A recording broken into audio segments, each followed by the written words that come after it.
Hello to everyone joining us virtually. We'll get started in just another minute or so.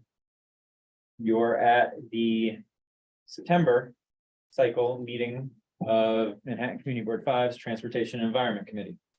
We're gonna wait maybe one and a half more minutes for all the attendees to arrive virtually, and then we'll get started.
Hey everybody, it's 6:02, so we'll go ahead and get started. Once again, welcome.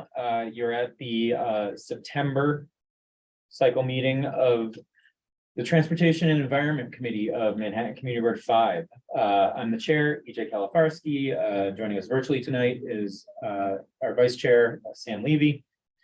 This is our first meeting back from our summer break, so welcome back to all of you.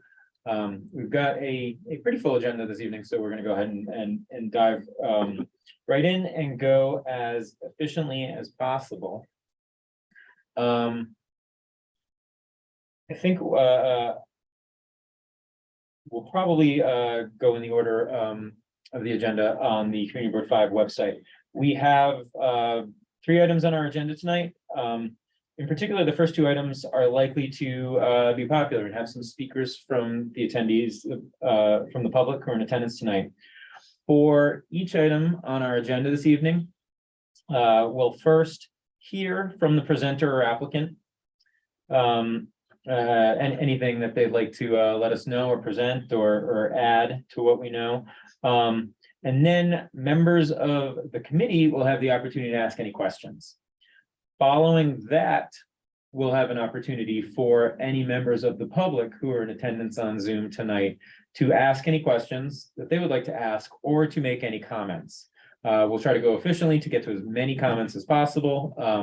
We'll ask anyone speaking to try to limit their comment or question to 2 minutes and to make sure that they're not being repetitive of a comment or question that a previous commenter has made. If you're simply adding your support to a particular position, please just say, I second what was said already. Finally, we will go into our business session as a committee, and during the business session on any particular issue, only members of the committee are allowed to speak amongst ourselves to determine what, if any, formal action we would like to take on the issue for the evening, if appropriate. With that run of show, we'll go ahead and get right into it. Our first item of the evening is an intercity bus stop request from Owl Bus for an intercity bus stop on 8th Avenue between 28th and 29th Streets, closer to 28th Street on the east side of the street. DOT tells us that this bus will travel from New York City to Wilmington, Delaware, Baltimore, Maryland, Boston, Massachusetts, Philadelphia, and Albany. The operator's Owl Bus. The current regulation at the recommended location coming from DOT is no standing. This location is an existing bus stop for the M20 and for another operator, Go New York. And the stop will continue to be shared with those other bus lines. DOT tells us there would be 6 daily pickups Monday to Sunday at various times between 8:30 a.m. and 7:30 p.m. and 6 daily drop-offs Monday to Sunday between 1:30 a.m. and 9 p.m. at various hours, one to 3 hours apart, it looks like. DOT tells us that they consider this to be an appropriate location, that the current stop length can accommodate another bus company, and that the scheduled times do not overlap with the existing buses. So right before diving in particular, because it's our first one back after our break, I'll just reiterate for the committee and everyone observing tonight that our precedent on Community Board 5 is not to support or deny a specific application from a specific applicant. DOT tends to approve intercity bus stop requests that they receive.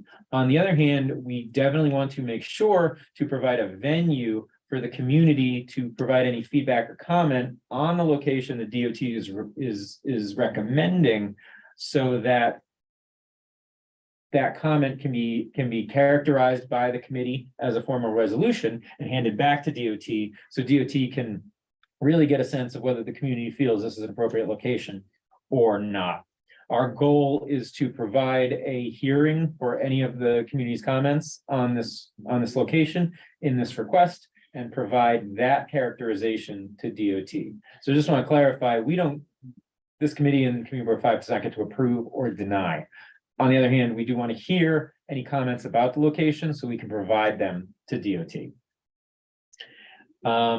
With that, we have, I believe, a representative from the requesting company in attendance on Zoom tonight, and we'd love to hear from you.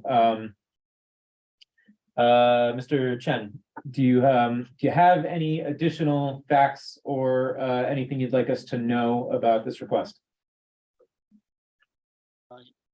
Yes, good evening.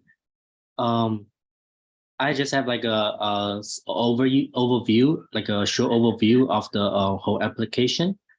First, good evening, members of Community Board 5, members of the community, and all the stakeholders in this matter. My name is Lee.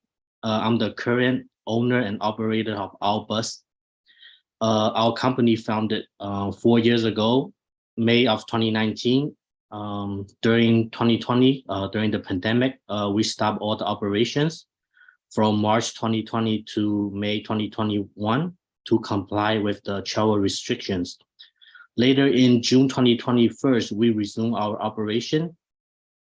Owl Bus Inc. are focused on providing safe and affordable bus travel service and bus charter service on the East Coast of US. In 2022, we have 17 buses, and we safely transport at least 20,000 passengers each month and safely travel around 1.5 million miles per year. Today's board meeting, we want to seek for a pickup and drop off location at 8th Avenue between 28th and 29th Street. With a pickup and drop off location, it will be more safe and efficient for the passengers and travelers.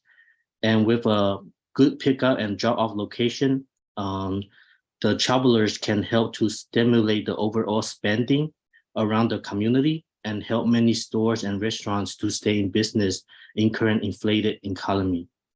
That's all the overview I have for this evening. Thank you. Thank you.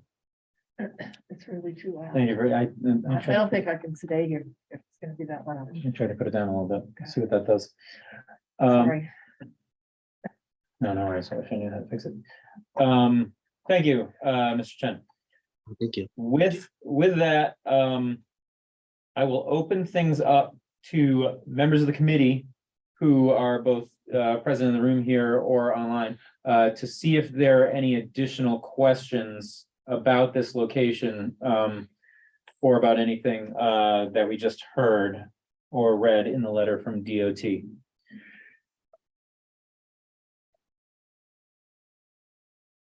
Yeah, so Yeah, I didn't ask this before, but I'll just point out this is a 6-minute walk to the Port Authority. And I don't know, maybe you can inform me, maybe someone here knows, is there no possibility for these bus companies to get space in the Port Authority for their pickups and drop-off? Lee, can you speak to whether or not you explored getting a berth at the Port Authority bus terminal instead of picking up on the street? Sorry, you're on mute. Yes, for the past 6 to 9 months, we did try to apply all the available or possible locations from Penn Station, Port Authority, like all the area from 6th Avenue all the way to 9th Avenue and 31st Street all the way to 35th Street. All the applications come back denied because the area that we trying to apply is too busy or too crowded. That's not the question. Can you, so you, that kind of speaks to different locations in the neighborhood, but did you try to did you try to apply for the Port Authority bus terminal building? No, we didn't. Okay. Can you expand on whether or not this particular stop is part of a route with other stops in the district or outside of the district? Is this particular, is the bus that's going to this stop doing other drop-offs before or after? No, after we pick up and drop off, we go straight from the Holland Tunnel, Lincoln Tunnel, go out from Lincoln Tunnel and then go straight to the destination. So this is your only pickup location in the city? For the Midtown one, yes. Okay. All right, thank you. Any other questions from members of the committee? I have a question. Yeah, no. For some of the other stops that you operate, are this 6 pickups and drop-offs your standard number of pickups and drop-offs? Yes, that's our every day we have 6 pickups and 6 drop-off every day. Across all of the stops in the city? Yes. Any other questions? Do you or does anyone else here know are berths available at the Port Authority? What we hear frequently from applicants such as this is that there aren't, that the Port Authority is overtaxed, or that the Port Authority is asking for too much money, just anecdotally. As a reminder to everyone, we have a standing position as a community board that we would like to see all of these intercity buses picking up in a terminal like the Port Authority bus terminal. That's a standing position of Community Board 5. We reiterate it in any of our resolutions where we're responding to specific locations like this. And we fully expect that when the Port Authority bus terminal is rebuilt with higher capacity such that it's not overloaded anymore, that the goal of that, whenever it happens, which is of course years away, but the goal of that should be to get these buses off the streets at that time.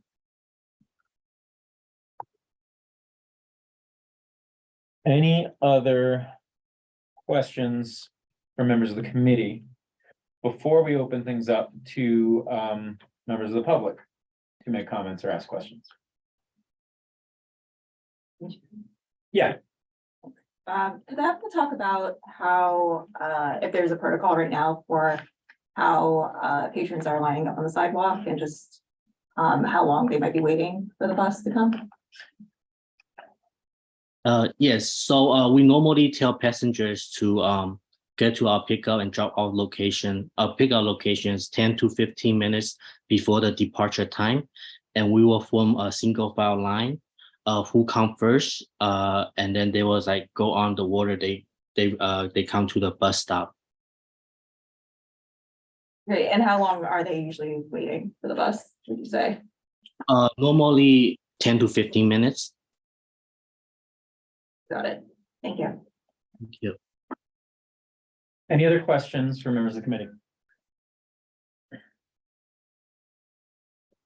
I have a question. Yeah. This is a shared stop with MTA, M20 bus and Go New York bus. So how do you differentiate between your passengers and other passengers so that the streets doesn't get so congested and other pedestrians can still use the streets? Yes, we also think about that. So our plan was on the tickets, we always have people on there, like just be there 10 to 15 minutes before the departure. So when they get there, we have a ticket lady that we hire. So she will help when the customer come, check in with her. If it's our customer, we will adjust them for a single file line. And then when our bus come, we will load our passengers on, and then we will just leave. Okay, thanks. Leah, do you have a final question? Can you let us know what other locations in the area that you provided to DOT as potential requests, instead of this specific location that they're recommending? Did you ask for, say, did you provide multiple options to DOT in your Yes. application? Yes, so when we start the applications, we had to input 5 locations. And then it got denied 3 times, so it's like 15 locations. So general, we start from 5th Avenue 29 to 5th Avenue 35th Street, and then slowly we got to 6th Avenue 29th Street to 35th Street, and then 7th Avenue 8th Avenue go all the way up until at the point that DOT said we might have a chance to apply for 28th Street, like 8th Avenue and 28th Street. So we just say, okay, we will try this location. Okay, thank you. That is helpful. Yeah, Michael. I have one question, maybe it's for you. The city allows the use of city bus stops for commercial pickups. Very frequently. Okay. Yeah.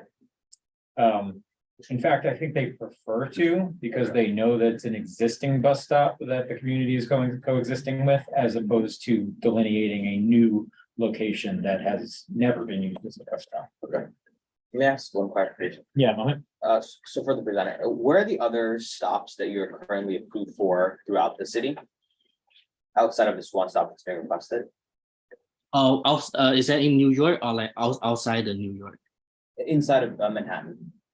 Inside Manhattan, we also have one location in Lower Manhattan, 150 East Broadway.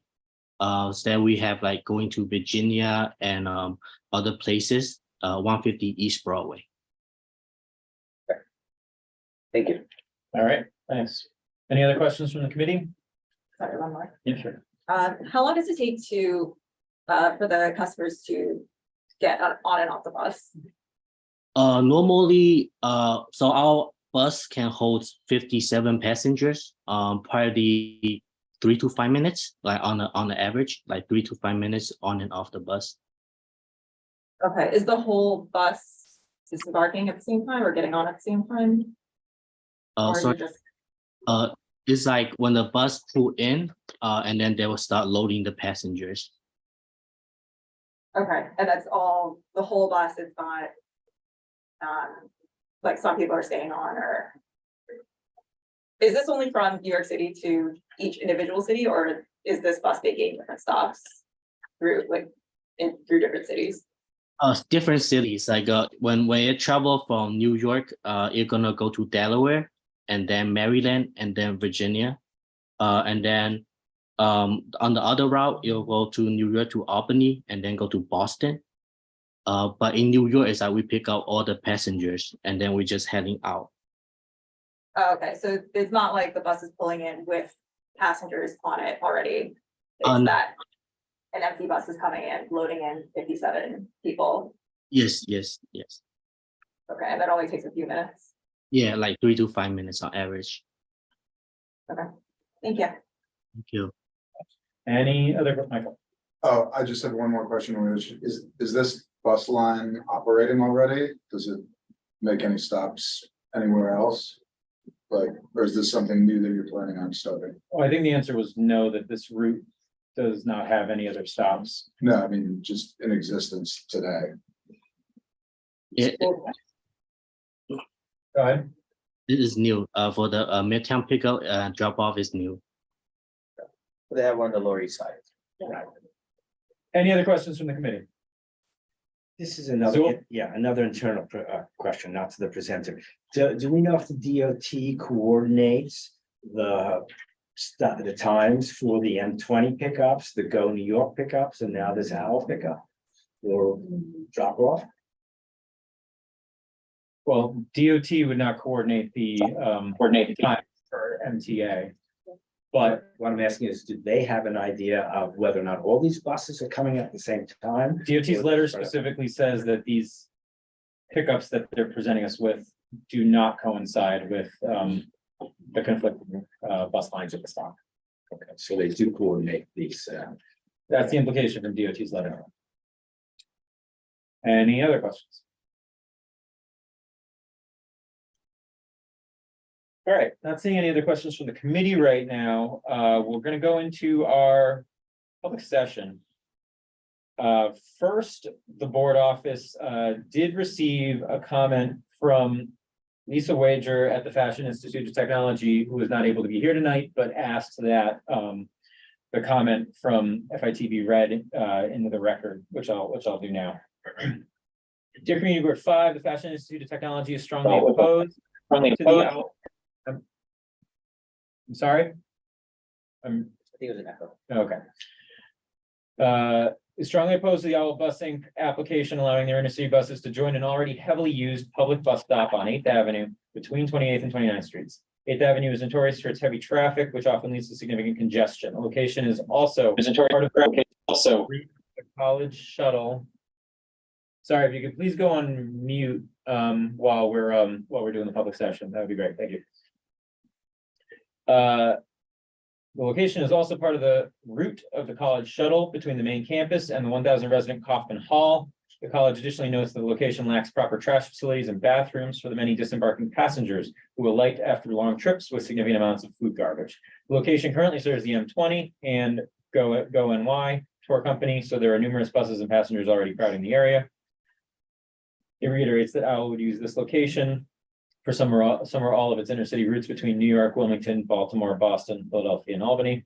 The Fashion Institute of Technology does not support any additional drop-off and pickups that might contribute further to the existing traffic volume, impact pedestrian safety, and create sidewalk congestion.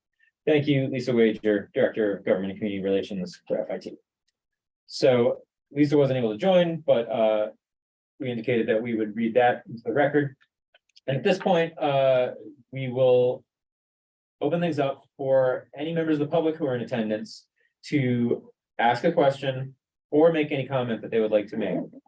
If you have a comment or question, please use the raise hand feature in Zoom at this time so that we can get a sense of how many comments we're going to be getting overall. I would like to reiterate for efficiency that we're going to ask everyone to limit their comment or question to 2 minutes maximum. And if you are making the same point that somebody already made, please succinctly indicate that you agree with or support the previously made point, instead of using the whole 2 minutes to say it again.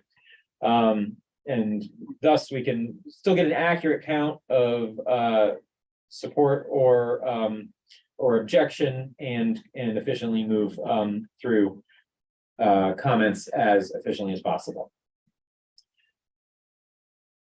So hopefully, if you have any comment or question you have at this point, raise your hand. We're going to start going through them again as efficiently as possible. If I call your name, you will be allowed to talk. Please unmute, and at that point, state your name, any affiliation that you have, and make your comment. With that, we're going to start with Jeff Chandler. Jeff, you are allowed to talk. You can unmute yourself. Okay, thank you. I would certainly support everything that was said by FIT. I think the location is probably the best place you could pick to cause a traffic jam for both Madison Square Garden and the route to Lincoln Tunnel, a garbage problem and a bathroom problem. That's all I have to say. I support what FIT said and in every way. Thank you. All right. Thanks very much, Jeff. Next up is going to be Jerry Davis. Jerry, you can unmute yourself. Okay, I wanted to know why you haven't chosen 9th Avenue between 31st Street and 34th Street. That's right behind the Moynihan traffic or transportation hub. And there is very little street traffic there. It's almost desolate. And I would wonder why you would pick a residential neighborhood for a commercial enterprise. I walked past the Port Authority and 42nd Street, where commercial buses are crowding the sidewalk and the street, and double parkers are there.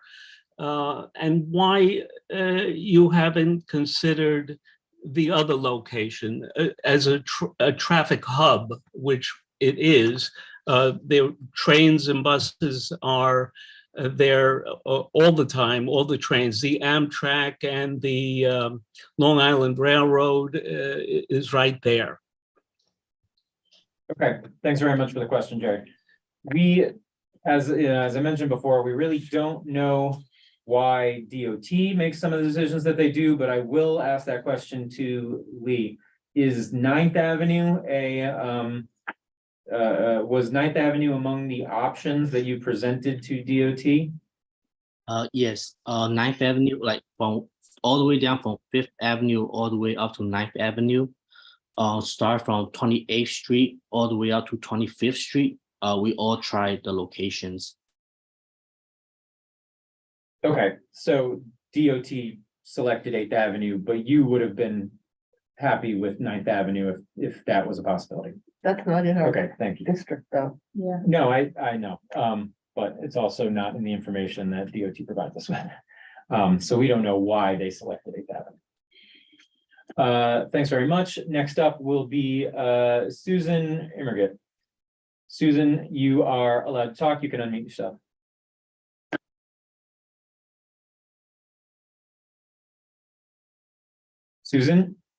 Susan, you can make your comment, but you have to unmute.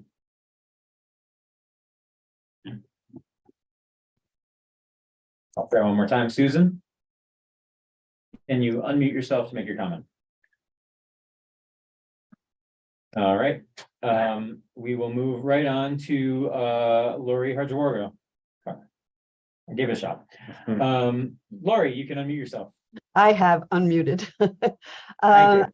So thank you and hello to everybody. I just want to say I'm here speaking for Council Member Eric Botcher. He is very opposed to this this particular location. We agree with everything that Lisa said. In addition, it's across the street from Penn South Buildings. That's a complex of over 2,800 units housing 5,000 people.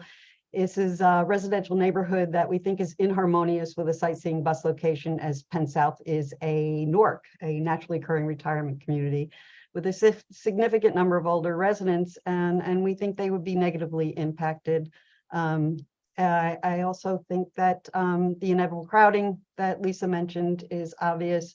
And we also have sent this information and our objections to DOT in a letter today. Thank you. Okay, thanks, Lori. Next up is going to be Anne Roche. Anne, you can unmute yourself. All right, I'm here. Thank you very much. I agree with all that's been said. As a Penn South resident who has lived directly across the street from the proposed site for the past 16 years, the street itself, 8th Avenue, is totally congested at almost all times between pedestrians and vehicles. We are 3 blocks from Penn Station, Moynihan Station, Madison Square Garden. That goes up to 33rd Street. From 40th to 42nd is the Port Authority, which is an interstate bus terminal. Then you go into cross 42nd to the Theater District and the vehicles there and the pedestrians, and you're all the way up to Columbus Circle. It is constant congestion. It is a ridiculous place to even consider putting a tourist bus stop. Bus stops are over near Javits Center, 11th Avenue, things like that, where they're out of the way, not in this midst of everything here. Thank you for letting me have my say. Thank you, Anne. Next up is Fern Luskin. Fern, you're permitted to speak. You can unmute yourself. Yes, hi, can you hear me? Yes. I'm Fern Luskin. I'm speaking on behalf of Friends of Hopper Gibbons House, Underground Railroad site, the landmark block on West 29th between 8th and 9th. My organization absolutely objects to Owl Bus's proposal for drop-offs and pickups all day, every day, even in the middle of the night. The crowds of people cluttering the sidewalk, as has been mentioned, even sitting on it like they do at Flick's bus stop on 31st and the west side of 8th Avenue, loitering. And since this is a long haul bus company, they're going to have luggage there, cause litter, which can cause rats, more rats than we already have, more bus traffic, and fumes from idling buses. I mean, we have enough congestion, as has already been mentioned, not to mention the MTA construction near our oasis, you know, which 29th Street is, as is Penn South. And so if you've been to the Flick's bus stop on 31st, you will see how the conditions are sordid, squalid, and congested. And I know that Susan Immergut is very opposed to this as well and has been working on it the last few days, as have I. And she also mentioned the air pollution and the bathroom problems that, you know, people might want to urinate on the grounds of Penn South or try to get in and into the lobbies. So I think it would be different if we were talking about a bus station, you know, a real terminal, but this is just a bus stop on a sidewalk. And I think Owl just wants to, you know, they were denied application to these other spots and they just want to move these, and these crowds caused by the bus stop are just going to move to us, this already congested place. Thank you, Vern. Thank you. Thanks for the comment. Next up is Lorraine Mocklin. Lorraine, you are permitted to Yes. speak. Yes, Go hi. ahead. So I was going to say a lot of what everybody else has said. Can you hear me? Yep, we can hear Okay. you. Basically, yes, this is a highly middle-class neighborhood. I live on 28th near between 8th and 9th. And just like the MTA substation, deciding to put construction and a substation on a highly residential, highly senior and vulnerable population street. We have always wondered why our street, and the big developers were NATO related, Brookfield, who have all the properties, you know, closer to Moynihan and Penn Station. Did they have more say in opposing a bus stop? I guess I would ask the CB5 Transportation Committee to find out who opposed the locations that were applied for and closer to the Moynihan, I would say. Because 10th Avenue, 11th Avenue seem like a more make more sense. And then the only other thing I would say about the Flix bus stop, which I pass every day on my way to work, is that the people loitering there are not travelers. They're, for some reason, they've taken route there and they have chairs and they're hanging out at night. And these are not people coming and going on the bus stop. For whatever reason, they're attracted to this intercity bus stop. And there's many, many people hanging out at night and during the day and kind of blocking the street and also making a lot of noise. So those are my additions to, and mostly why our neighborhood and not the more wealthy neighborhoods around us. Okay, thanks very much for the comment, Lorraine. Next up is Sylvia Syracuse. You are allowed to talk. You can unmute yourself.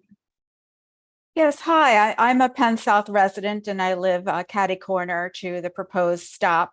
And I also for many years took this sort of bus. You know, I took it when it was on 29th Street near 8th Avenue, and it was incredibly congested there. And this is only slightly larger. And I feel that, especially having viewed the mega bus when it was on 7th Avenue between 27th and 28th, I believe, or 26th and 27th, just the amount of loitering people, the luggage, the chaos, you know, and that was intolerable. And especially here, also, you're on a corner where there are businesses who will be likely blocked by the lines and the luggage and the corner itself where people have to cross the street. So I don't see how, you know, there's going to be enough crowd control to manage that situation. And of course, I'm concerned about increased pollution from the blocking of traffic. And we already are overwhelmed by these things. So I think it's a very inappropriate location for an intercity bus stop. Thank you. Thank you, Sylvia. Next up is Carol Weinstein. Carol, you are allowed to talk.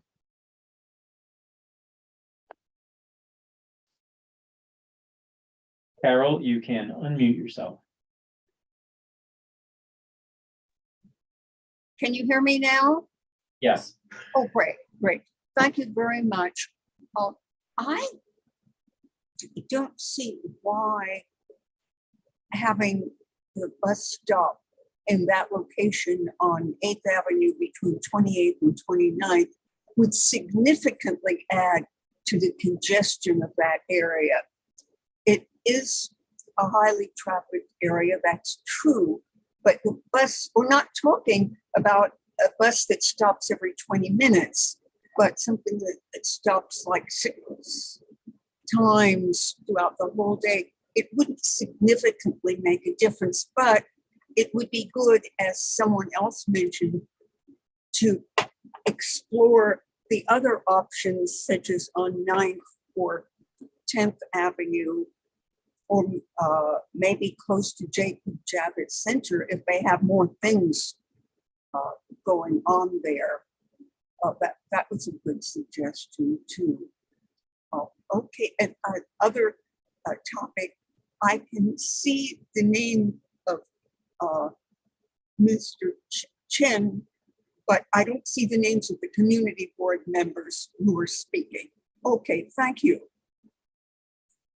Okay, thank you, Carol. Yeah, the majority of the committee members are here in person in the room. So the camera should keep adjusting to whoever's speaking in the room, but unfortunately Zoom has not figured out exactly yet how to automatically identify us.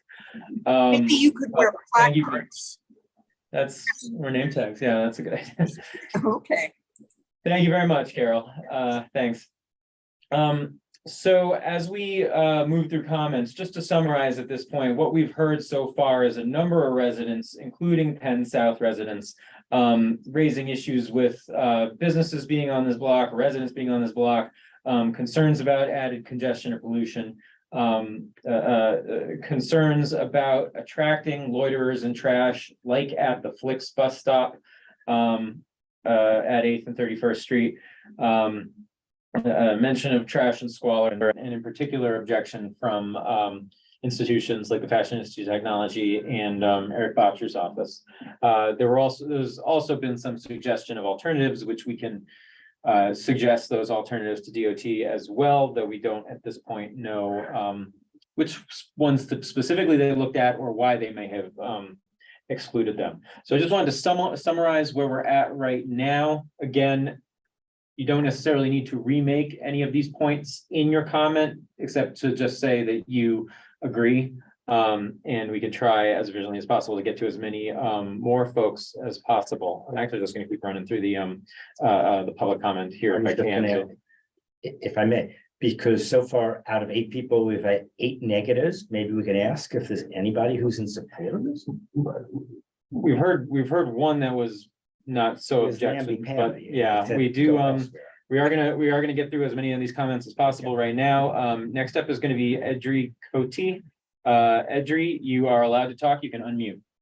Yes, I just want to add or emphasize that the sidewalk is very narrow at the proposed place, and to accommodate people, and people might be advised to arrive 10 or 15 minutes early, but we all know that people are going to want to line up so that they get the best seat on the bus, and there are going to be lines, and the sidewalk congestion will be very difficult.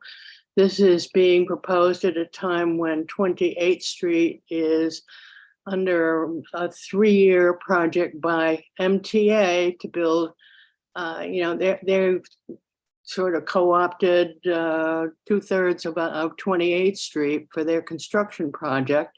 And that has filled over into the intersection of 28th Street and 8th Avenue.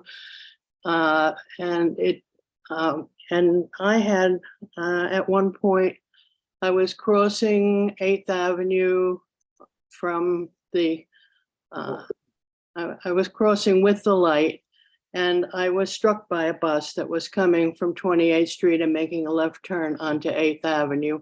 Fortunately, I wasn't hurt. The bus was not moving very fast, but I was told that I was in the blind spot of the driver, which is not terribly comforting. And I, like a lot of other people, are older residents of Penn South. And this is just going to exacerbate the risk of that happening more often. And I don't understand when there are much wider sidewalks on 9th Avenue or 10th Avenue that could accommodate lines and everything would move a lot smoother. I'm wondering if the intention of the bus company is to pick up people on the right-hand side of 8th Avenue and then somehow cross over and make a left turn onto 29th Street to get to the Lincoln Tunnel as fast as possible. The whole thing just smacks of disruption in our neighborhood. I've agreed with everything else, and I'll let it go at that. Thank you.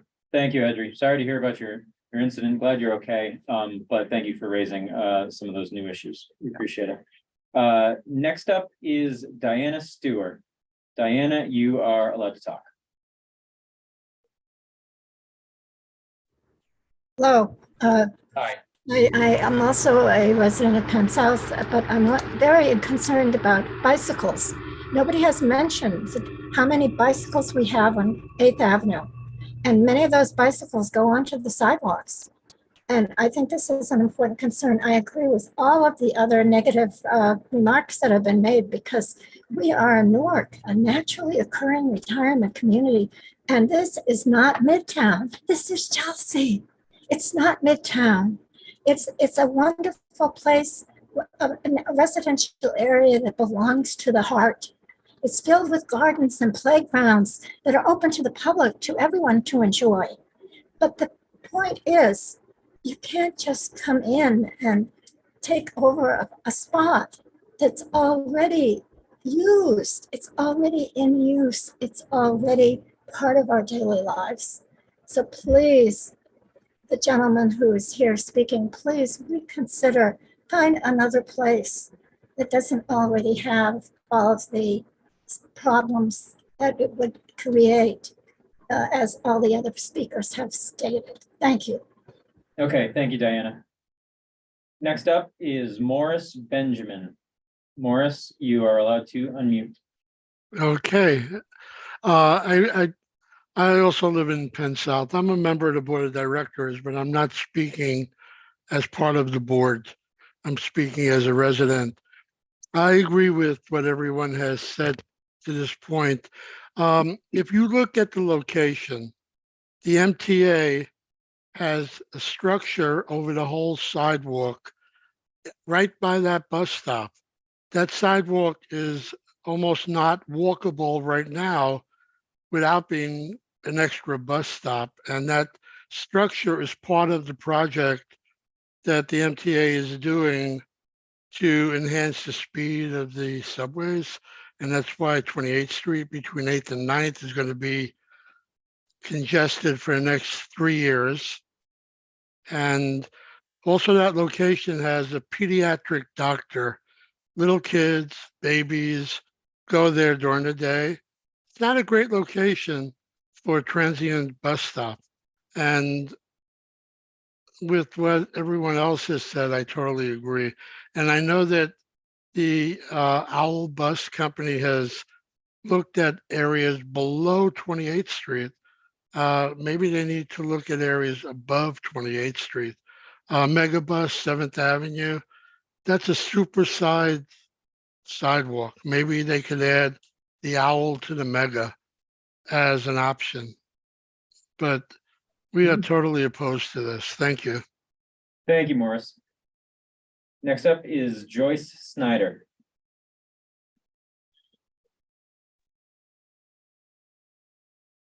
Joyce? Joyce, you can unmute yourself. Can you hear me? Yes. Great. I can't believe that DOT suggested this stop because they know the substation construction on 28th and 8th has movable barricades. It's often a tight squeeze just across 28th Street. You have to go single file. It's very dicey while people cross on opposite sides. There's also construction on the west side of 8th Avenue from 27th to 26th. The entire block is being redone, and it's in the direction people disembarking a bus will take towards the downtown subway. This is not a good spot for a bus stop. Now, you've already heard that Penn South, with its half dozen 21-story buildings, is over 50% seniors. Many are mobility challenged. Don't walk across 8th Avenue so quickly. What if someone like Idri is hurt by an Owl bus? Who are they going to sue? Mr. Chen says he is the owner. I went on opencorporates.com and I saw that the company type is a foreign business corporation, and it's a branch of an out of jurisdiction company. Their registered address is 152 East Broadway. I went there today and I saw no office. I saw a bus stop and a ticket office. Mr. Chen resides in Massachusetts, according to the internet. I want to know what's going on here. Who is liable? How much insurance they have? That's my question. Okay. Thank you very much, Joyce. Mr. Chen, I know there was a question there. I don't know if you have anything you want to respond to in what was just asked. Otherwise, we can certainly just kind of keep hearing comments from the community, but I want to give you the opportunity to respond if you'd like. Yes. I personally reside in Massachusetts, but company insurance coverage is $5 million for all bus companies. That we have to have like $5 million coverage in order to operate. Okay, thanks very much. Just to reiterate where we're at this point, we've heard some other repeated points, including the fact that 28th Street is under construction for a multi-year project. We've heard about bicycles and a pediatric facility, as well as repeated references to Penn South at senior community. and congestion. So again, if you're making one of these points that has already been made, we will be incorporating it in our feedback to DOT, and I would just kind of very succinctly say that you agree. Next up is going to be Vicky Stadlin. Vicky, you can unmute yourself. Hello, can you hear me? Yes, we can. Okay, thank you for taking my opinion. I don't even know why this is being considered. We were here several years ago before COVID. There was another bus company that wanted that bus stop, and it was denied. And I think it was largely due to Larry O'Neill, who's the chief of security for Penn South. And he explained what a serious both sanitation and security hazard it would be. People congregating under our buildings when the weather was inclement, getting into our building, refuse from their food and drinks, all this in addition to everything else that everybody said. But also I'm wondering, why is our neighborhood the dumping ground of Manhattan? We already have stragglers from Penn Station and Madison Square Garden. We aren't and shouldn't be the extension of the Port Authority. Our area is already congested, filled to the gills. Why is this area being considered at all? It's because it's close to Penn Station and New Jersey Transit. It is not going to help any of the residents of this community. It's people coming from out of the boroughs. It's coming from New Jersey, from Long Island. It's an easy transfer if they want to get on these buses. This neighborhood should be for the people who live here. What's wrong with them going to places like Kips Bay, Murray Hill, Grand Central, Hudson Yards, the Upper East Side, or the Upper West Side? Are those people more valuable than we are? I really can't believe that the MTA is suggesting this, and I certainly hope that Community Board 5 will do what's right for its residents and its local merchants, not for some big out-of-town business. Thank you. All right, thanks very much, Vicky. Just as a point of clarification, Community Board 5 is going to collect all the community feedback here and provide it to DOT, which is the issuer of any intercity curbside permits. Next up is another instance of Susan Immergut. We'll try this one more time. Susan, you're allowed to speak. You can unmute yourself. Hello, my name is Raymond Schaefer. I'm speaking for Susan Immergut. I don't think she can get on. Can you hear me? We I'm can. Miss Thanks for identifying. Okay, yourself. thank you. I, as well as she, are residents of Penn South, and we really reiterate everything. The city streets are really chaotic. We have bikes both on sidewalk and streets now. But all you have to do is go to FlexBus on the southwest corner of 31st Street. I welcome every member of the Community 5 to do that, and you will be flabbergasted to see half a block of passengers long with no bathroom facilities and everything we've mentioned already, as well as idling buses, which is against the city regulations. And as someone said, we are the dumping ground. And I cannot add any more to that than has already been said. But I would like to know why the Department of Transit is having a war on cars and people in our neighborhood. Thank you so much for your time. Okay, thank you for the comment. Next up is Howard Babbage. Howard, you can unmute. Okay, thank you. Can you hear me? Yes. Oh, great, thanks. Well, so much has already been said, so I'm gonna cut what I said short. I agree with everything. You can be succinct then.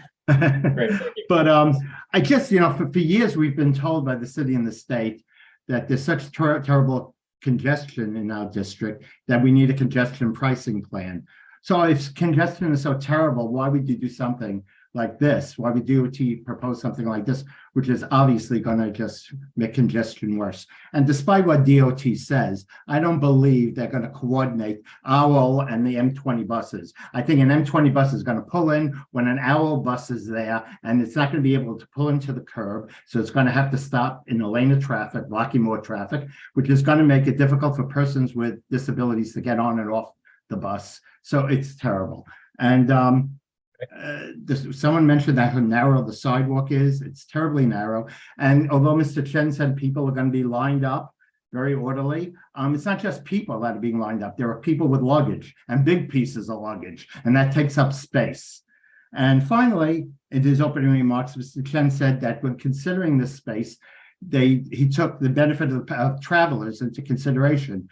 That's all well and good, but I noticed he didn't say he took the benefit of the community into consideration, and there's the problem. So that's what I have to say. Thank you very much. Thank you, Howard. So as a reminder of what we, of the feedback that we've heard already, we've heard, you know, a tremendous amount about congestion, the sidewalks, pedestrian congestion, and congestion on the streets and bicycles.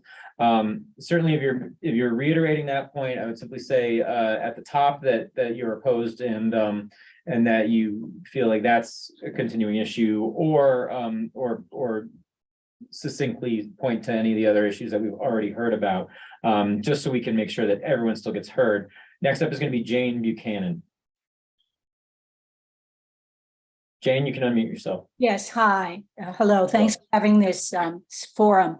I am also a resident of Penn South. I live directly across 8th Avenue from this proposed bus station. I call it a bus station because we keep referring to 6 times a day, but that's 6 drop-offs and 6 pickups. So that's 12 times a day. That's 12 buses, 7 days a week, Monday through Sunday. I reiterate what everyone else has said about the congestion and safety issues. I want to request from CB5, I don't know whether it's in your purview, this project has been rejected, as the owner of OWL has told us, at many other sites. What have been the arguments that have succeeded in getting their site off the list of this bus station or bus stop?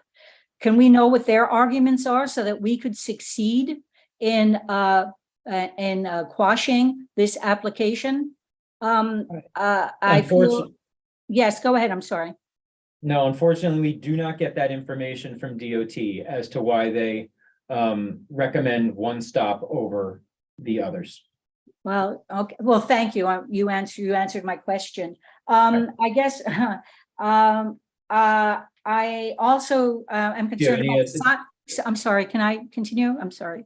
Yeah, if you have any additional new points. Yeah, just a new point about the side streets. We're talking about 8th Avenue, but these buses are probably going to travel like the Megabus did up 28th Street between 8th and 9th.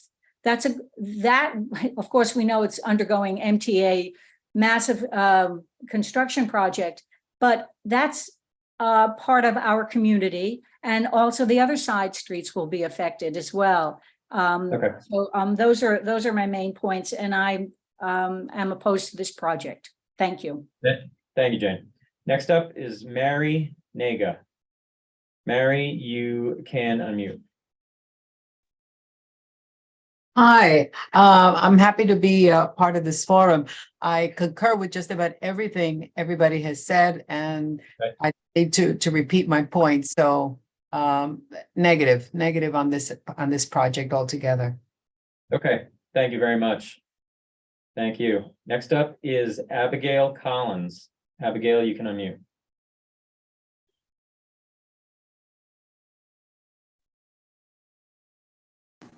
Abigail?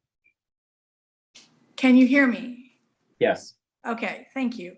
I'm speaking on behalf of myself and my husband. We live in Building 9, directly across from the proposed site, and we are both strongly opposed. I agree with everything that has been said and want to thank my fellow Penn South residents for being so eloquent.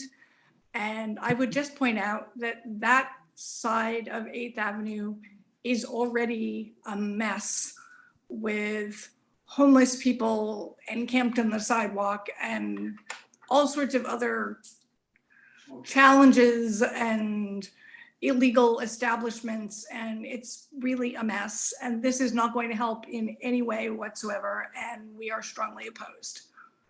Okay. Thank you, Abigail, for adding your voice to that. Next up is Julia Levant. Julia, you can unmute. Hi, I agree with everything that everybody else said. We should not be used as a dumping ground, our area. And I've seen these bus stops throughout Manhattan.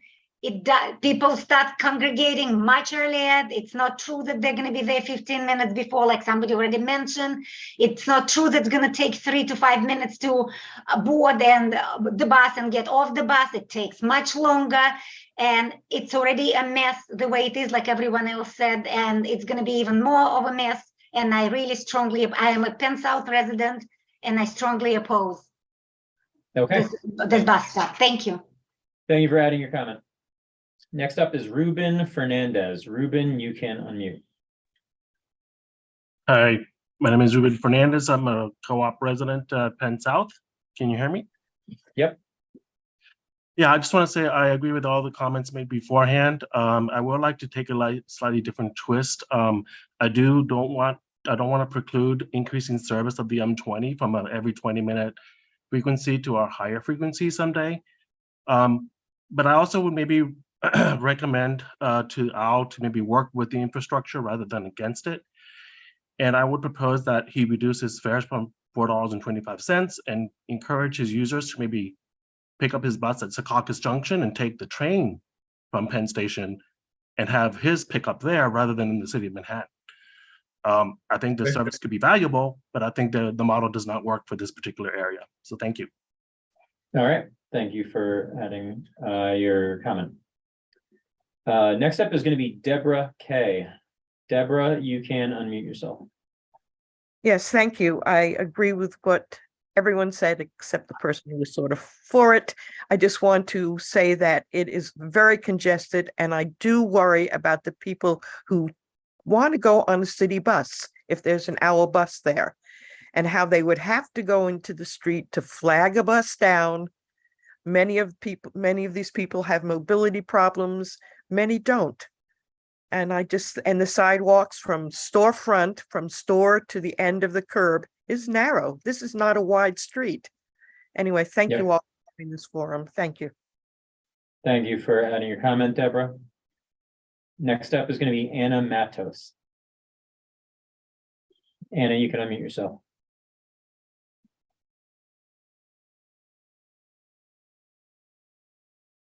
Anna, we'll try one more time. You can unmute yourself. Okay.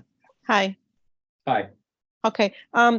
I agree. I agree with everyone that is opposing this bus service here. But I also want to highlight, which a lot of people haven't been speaking about, is that yes, it is congested during the day, but at night it's also a problem because at night, so if you have this bus coming in in the mid mornings, you're going to have the additional Uber and taxi drop off and pickups. No one's brought that up, but it's going to create more car service traffic here and more noise for flagging down these taxis and Ubers. So like I said, I oppose to this service here. Thank you. Thank you for adding your comment. Next up is going to be Jason Godfrey. Jason, you can unmute yourself. Hi, I'm Jason Godfrey. I live at Building 9 in Penn South, which is 8th Avenue, between 28th and 29th. I live on the 6th floor. I have a direct view of that bus stop. I actually often take that bus, and that is a very crowded bus stop. It was said before, and I want to reiterate that there will be a serious problem with people who do take that bus trying to flag it down. And all right, let me tell you what I see from my 6th floor. It's kind of a that whole little area, that bus stop with the 7-Eleven, it's kind of a magnet for a very dicey crowd. Do you really need to bring 70 other people in the midst of that whole thing? Not to mention, perpendicular to your proposed stop is the substation being built. So there's this nonstop pounding of noise during the day. Can you give us a break? It's 3 years of this. It's just too much. And not to let me tell you what else I see. I see a lot of elderly people trying to cross the street. There are the barricades and barriers from the construction company that have this zigzag effect of how to cross the street. Somebody is going to get hurt. I cannot imagine anything protruding outward and blocking any natural path. This is crazy. Please don't do this. That's it. Thank you. Thank you for the comment, Jason. Next up is Bernard Block. Bernard, you can unmute.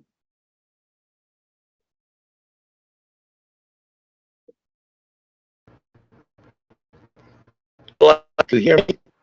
Yes, we can hear you. Okay, great. I'm gonna be very, very quick. Unfortunately, your connection is not very good and we can't make out what you're saying, Bernard. Oh, really? How about now? It's still very Let's see choppy. if I Give it one more shot, Let's see if I if you could. get.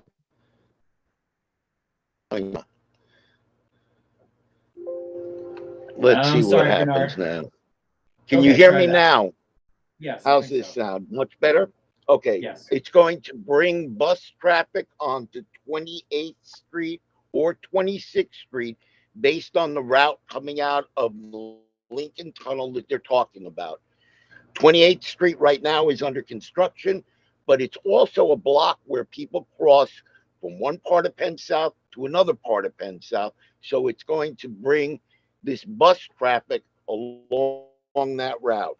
Number two, on the location that's been selected, prior to school letting out during the day, school buses also double park at that location, waiting to circle the block on 29th Street, down 9th Avenue to be in front of the school to pick up children. It's already a congested location. Number three, will the garbage that people have from having a drink of coffee or a donut while they're waiting for their bus will then be littered on the ground because the garbage can isn't going to be able to be emptied 5 and 6 times a day during your pickup and drop off hours. It will intensify the traffic on 29th Street, which is also already a congested street with people trying to enter into the tunnel at rush hour periods. And fourth, the 8th Avenue is and this location specifically is a narrower area of 8th Avenue due to the turning lane that's located on the west side of the street that goes into 29th Street. So now you have a narrower street, you're adding buses, you have school buses parked during certain hours of the day in the same location you're talking about, joining this bus, plus the MTA bus, plus you have an outdoor dining space on the corner. This is totally inappropriate. I am opposed to it wholeheartedly. Thank you. Thank you, Bernard. So as a reminder for our final 10 or so folks who are going to speak, we've heard several times at this point about how narrow the sidewalk is here, about the congestion, about safety issues, and about school buses and Ubers also existing at the same location, and about trash from folks getting off buses and folks coming from the 7-Eleven. So if you do have any of those points to make, please just let us know at the top of your comment that you're opposed and refer to any of these past mentions. But we are going to try to wrap up very quickly here. Next up is Mark Block. Hi. Hi, thank you so much for doing this, and thanks for keeping it orderly and succinct. I just want to agree with all the people who have been opposed to this idea. I overlooked the site. I'm looking at it now. It's hard to believe that anyone in their right mind would look at what's going on out there and think, what we need here is a bus stop and 50 plus people queued up to get on the bus 12 times a day or get off the bus. So I agree with that. I wanted to say that I don't think anyone has said that there is a cerebral palsy facility. I'm not sure exactly what it's called, but it's in our building. I'm a Penn South resident, by the way, in Building 9. So in our building on the ground floor, directly across from the place that we're talking about, is a facility with, I think, a couple of dozen residents who have cerebral palsy, who have, people taking care of them. They're in wheelchairs, and it's just a vulnerable spot for them.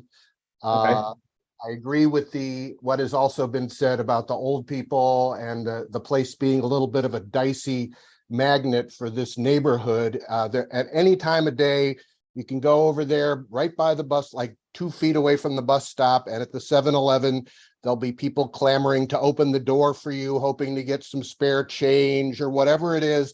It's like, this is not a good place to add this type of chaos and this type of new variable to a spot that's already completely overwhelmed and maxed out with, the full spectrum of New York social life, let's say. So Okay. I'll leave it at that. Thank you. Thank you, Mark. As we get into folks who seem to have raised their hands after the initial call for hands, we're probably going to try to, at this point, limit comments to a maximum of 1 minute. Again, if you are agreeing with congestion issues or any item that has been mentioned before, please succinctly call to that and indicate that you're opposed as well. Next up will be Carol Turner. Carol, you can unmute. Hi, yes, I'm living right now in building 8B, which is 27th Street. What hasn't been mentioned, and I am completely opposed to this bus stop. Okay.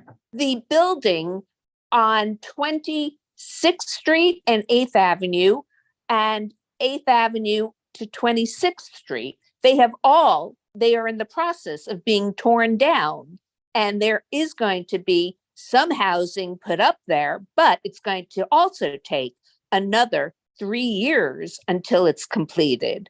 So that's something that nobody has mentioned. Thank you.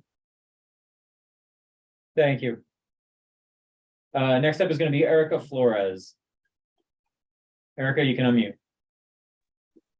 Hi. Thank you for letting me speak. I strongly oppose this, agree with all the points that have already been made, and just want to quickly reiterate, because I feel like this is a point that can't be made enough. Penn South is a NORC, a naturally occurring retirement community. This is going to be an incredible disadvantage to this community in terms of mobility and access to vehicles, quality of air and quality of life. And I hope that this is all taken into consideration to stop this from happening. Thank you. Thank you. And yeah, as a reminder, anything that has been mentioned will be included in the comments, already that will be summarized for DOT. Just to keep things moving along here, next up is going to be Brian Hammerstein. Thank you. There is no need for this service. We have intercity bus service a few blocks north. We have Penn Station, Amtrak, a few blocks north of that. We are adequately served by transportation at all price levels. We do not need this service, and I agree with all of the people who have spoken before me, who live in Penn South. I live in Building 9. This will seriously affect our quality of life. Thank you. Thank you. Because we have already heard from Susan Immerget, there are multiple people appearing as Susan Immerget. I'm not sure why, but we're going to try to limit folks to speaking once tonight, so we can try to conclude here. Jerry Davis, you are next. Very quickly, I just wanted to mention we wanted to benefit travelers, travelers should be closer to Midtown. I did mention that Moynihan Station is where this stop should be. And also the M20, as Howard was mentioning, the schedule, there is no schedule for the M20. I take the M20 and its schedule is random. And we can tell that to DOT. All right, thank you. Next up is Deborah Raymer. Deborah, you can speak. Okay. Hi, yes, I am also a Penn South resident, and I am strongly opposed to this bus stop. I'm a flight attendant. I have to walk past the one that's on the west side by 31st Street because all the stuff going on the east side. I get harassed. I come home late at night. There's a lot of I don't feel like somebody's going to kill me, but I do feel like I feel harassed. I'm walking in my uniform with my suitcase. I have to walk out in the street where I can get hit by a bike. And we don't need, like everyone said, we don't need that extra congestion. We don't need those extra groups of people hanging out on the sidewalk, selling sodas and having parties. So I agree with everybody. I'm strongly against it. Thank you. All right, thank you, Deborah. Next up is Jacob Imber. Jacob, would you characterize yourself as also opposed? I am also opposed, thank you. I would also like to add that I'm a student journalist living in the area, so anyone with further comment can please contact me. My email is jmi2125@columbia.edu. That's J as in Jacob, M as in man, I as in ice, 2125@columbia.edu. And my phone number is 847-999-8154. Okay, thank you. Thank you for the comment, Jacob. Next up is Anley Frank. Anley, would you characterize yourself as opposed also? Hi, my concern, well, I do oppose, but my concern is for the disability people that Mark Block mentioned. The agency is called Adapt Community Network, and the Access-a-Ride usually picks them up right in front of the proposed location. So that's an issue for me because I actually work for the agency. So to see them struggle as they walk when I'm not on shift or well, this isn't my residence, but I work for headquarters and it's just difficulty for them. So I know that if another bus stop was to be there, it would be terrible because Access-a-Ride already can't even go to where the bus lane is because they're prohibited from using that side of the road to pick up any passenger. And right in front of 7-Eleven, as Mark Block said, you see a lot of people opening doors for a little bit of spare change. That will cause a lot of confusion too when there's tons of people waiting for a bus that will be picked up and dropped off 6 times a day from the last at like 9 p.m. It's very off. Okay, thank you, Anley, for the comment. Next up is Linda Forsyth. Linda, would you say that you are also opposed? I am opposed. And I am a resident of Penn South and I live in building 9 directly across the street. And I'd like to echo what Jason and Mark said about the show on the street. Outside on 8th Avenue, the last thing we need is a bus stop adding 50 plus more people there late at night. The other issue I'd like to mention is the issue about the Port Authority. I know there has been a perception that the Port Authority is full, but ever since COVID, there has been a great decrease in buses going from the Port Authority to New Jersey and reverse. I did a reverse commute until I retired in February, and I will tell you that the buses are greatly decreased. So there may be an option to get space. It may be more expensive, but I don't think that is the factor that should be the prime consideration.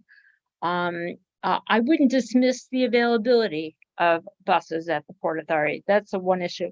The other thing I just want to re-mention that in 2018, in December, Community Board 5 disapproved a bus that was only 2 buses a day. It was a lot less intrusive than this bus for all the reasons that people are talking about this evening. And that's all I have to say about it. Thank you, Linda. Next up is Susan Wallet. Susan, are you also opposed? Yes, I'm opposed. Okay. Okay. Okay. Any new additional things that haven't been mentioned yet? Yes, I believe I do.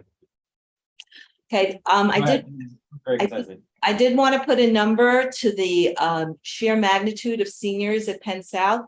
There are over 2,200 seniors at Penn South that are age 60 and above. And I'm not just making this number up. I got this from the Penn South Social Services website. That's PSSS.org, the 3 S's.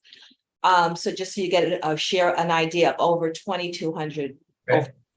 The second thing I want to mention, everybody keeps mentioning that Flicks bus stop. However, Flicks actually has a piece of property there. They are not just taking over a sidewalk. They have their buses, they have that corner.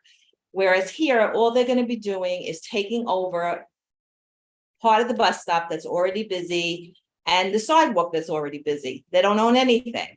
So those are my 2 points, and thank you for letting me. Thank you, Susan. Next up is Amy Scarola. Hi, can you hear me? Yep. Thank you. Yes, I too am opposed, and I agree with everything everyone said. One thing that I did not hear about FIT is that I live in Building 9. I'm a resident, and my apartment faces that bus stop. And there are students, not the students that live on campus, but the students that are going to the campus, going in usually large groups, 10, 12 kids throughout the day, going back and forth from FIT up to Penn Station or whatever the commuter track is. So then that would, those kids would also be impacted by this. Thank you. Okay. Thank you very much. Next, second to last is going to be Holly Clark. Holly, you can unmute yourself. Hi, thank you. Are you also opposed? Can you hear me? Yes, we can. Would you say that you are also opposed? I am opposed. I agree with all the comments opposing it. I want to add 2 things. And one of them. Holly, unfortunately, you're breaking up for us. What? We don't have a good. Unfortunately, you're breaking up, and we don't have a good connection. We can't hear you very well. Okay, I'm going to turn off. Could you briefly mention your two topics? Does that work? Sure. Okay. Number 1, we shouldn't really think of this. It shouldn't be characterized as a bus stop. It is really a bus station without any facilities. That's what the intra-city locations are. Yep. Yeah. So that's one thing. The other one is that I think it's very disappointing and revealing that the representative from Owl gave such an unrealistic portrait of how long the buses would be there and what's involved in getting on the bus and getting off.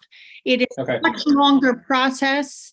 It does not take 2 or 3 minutes for people to get on the bus, and they will be there for a much longer period of time.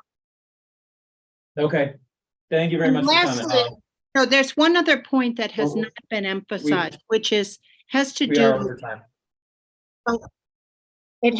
with traffic, and that 29th Street is a single lane. This part of 8th Avenue, one goes north and it heads through Penn Station and Moynihan Station. Super crowded. Okay. If you turn on 9th Avenue, you're heading toward, it's a major route toward the Lincoln Tunnel. That is the single lane. Okay. already incredibly congested. And this Thank- will make gridlock. Thank you, Holly. I do have to constrain folks to 1 minute at this point, but thank you for bringing that up. We've heard from multiple Susan Immergits so far, so I do have to lower these hands. I don't know why Susan Immergit is logged in multiple times. Our final comment will come from Jane Buchanan. Hi, actually, I did have my Oh, okay. I then- commented before. I just wanted to say it is a bus station. It's 12 buses a day. Let's keep that in mind. 6 All and 6 is 12. Thank you for having this forum. Okay, thank you. And thank you for all the comments. Any other hands that are going up at this point? We did kind of put a moratorium on hearing new comments about 25 minutes ago. So we're not going to recognize more hands at this time. I think we're hearing a lot of repetition of points at this point. So I want to thank folks for coming out to add their voices. At this point, with the conclusion of the public comment session, we're going to go into our business session. They could email their comments. Absolutely. If you have any additional comments that you have not made, that have not been made so far tonight, please feel free to email them to our board office, office@cb5.org. And they can be circulated and added. But obviously, we started to hear a tremendous amount of repetition around certain comments. With the exception of one commenter that was wishy-washy, I would say there was near universal objection from the commenters tonight for a number of different reasons, including safety for Penn South senior residents, businesses, residents, congestion and pollution at this location, the other buses and Ubers and school buses and people flagging down cars at this location, trash and squalor, and construction on 28th Avenue. So I'm just trying to summarize here, I think, what we heard and what we would include in a resolution. A pediatrician is a cerebral palsy facility, and the notion that a lot of the traffic would increase on side streets as well. That's what I heard. We're in our comment session within our committee at this point. Did anyone else hear anything that they think would need to be added to any resolution that we would need to characterize? I heard someone, okay, first. So just one minor thing, I think the frequency of the bus stopping, so 6 pickups and 6 drop-offs. That's the only thing I think that wasn't included in the census. You heard people objecting to the number of The frequency of the pickups and drop-offs. All right, thanks. Is there, did you have a comment? Just the number of people that provided testimony today is extremely unusual. I don't remember in all the years I've been on the board, I've been on here for many years, have we heard so many objections? Did we know what that number is? Yes. Zool, what is it? Yeah, it's 36. 36, that's Okay, unbelievable. and that's in addition to the Lisa Wager position from FIT. One, as you characterized, maybe wishy-washy. I'd say namby-pamby. It certainly wasn't positive. So it was unanimously negative. And one of the things that was mentioned, I think, very important to take into account, one person who called was hit by a bus before, and it was explained that that person was in the blind spot. Also extremely important, Accessoride has to come there for some of the residents, and they're being blocked there. And I think, as someone else pointed out, often these buses are going to be in conflict, the M20, the Go New York. And so there will be a bus in a traffic lane rather than in the curb lane. So, if I continue, real quick. If you have anything else that you think we would want to add to a resolution? Yeah, because I know the precedent is no support, no denial, but I think we're hearing overwhelmingly, without question, we have not heard a single comment in support of this. So I think maybe it's time to take a different tack. And we know from Mr. Chen, he did not go to the Port Authority. We don't know whether there's a berth available or not. We don't know what the cost of it is. Perhaps it is time for this committee and the board as a whole, because we do want consensus as a recommending body, to say total moratorium, go to the Port Authority, get online, get a berth. we have, as a committee, tried that tack in the past, denying all. And what it has led to in practice is DOT totally ignoring us when placing these bus stops. That is why we don't, as a practice, flat out deny. Because DOT ignores us when we flat out deny. On the other hand, we can influence the location. And that is what our practice has become. So I think it can be a wider discussion about whether we should adjust our strategy as a board. But at this point, our precedent is to try to do whatever we can to affect the location. What we did here tonight, I think, is universal, unanimous dissent to this location from literally everybody who spoke from the public this evening. What we can, just one sec, please, Zool. Yeah. What we can do and what we have established as a precedent is instead of simply saying we heard no objections or we heard significant concerns, which is what we've been doing most of the time for the past year, we could take it up to we heard significant outright objection to this location. We can more strongly say it wasn't just concern and it wasn't just something that DOT could or the operator could mitigate at this location. We heard universal objection to this location and we could word our resolution in that fashion. And frankly, speaking for myself, it sounds like we should do that tonight. We heard universal objection. So I would suggest at this point, I just gotta finish my comment, please, and you gotta raise your hand. Absolutely. Get called on. Absolutely.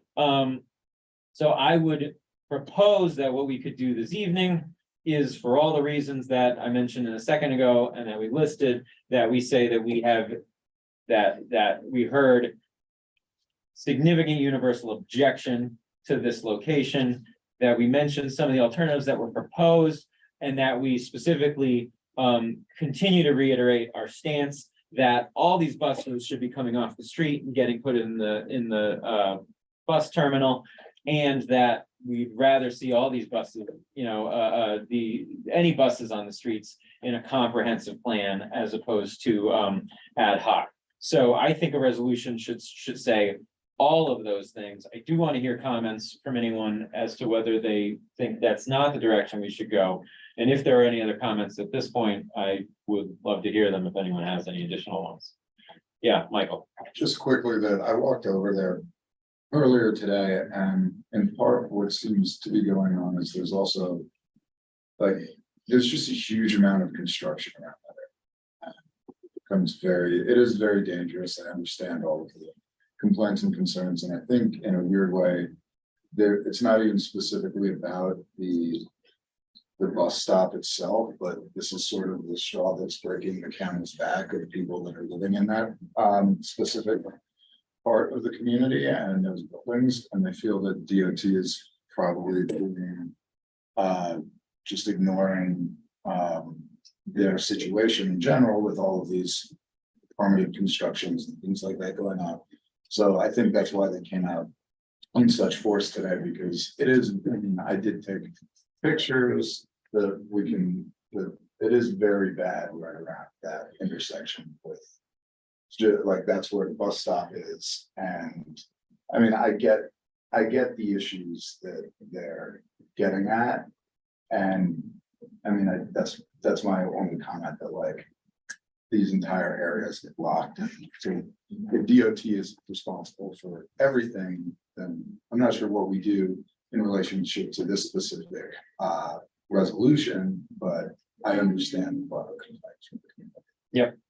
Okay, nice. Yeah. We could recommend that say no for now, revisit in 3 years when a lot of this construction would be further along. Would that make sense? Well, I mean, again, we're commenting on this location at this time.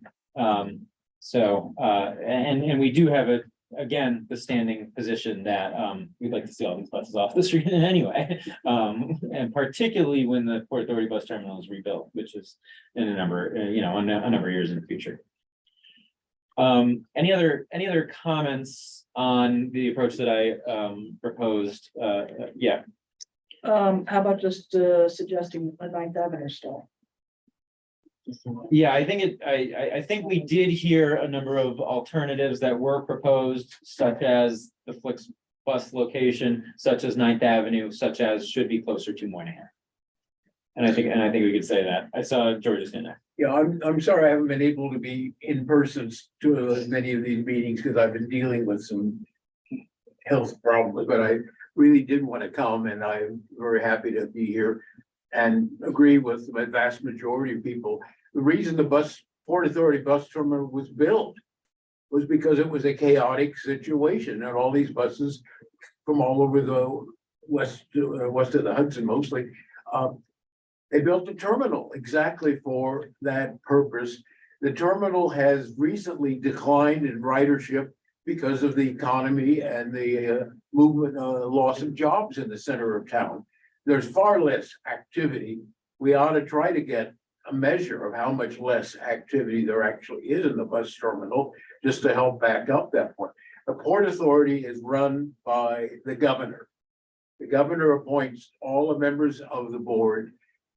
If we're not happy with the Port Authority's response, we should really get in touch with our elected officials in state legislature, but in particular the governor's office. That'll be what I sort of. Okay, thanks, George.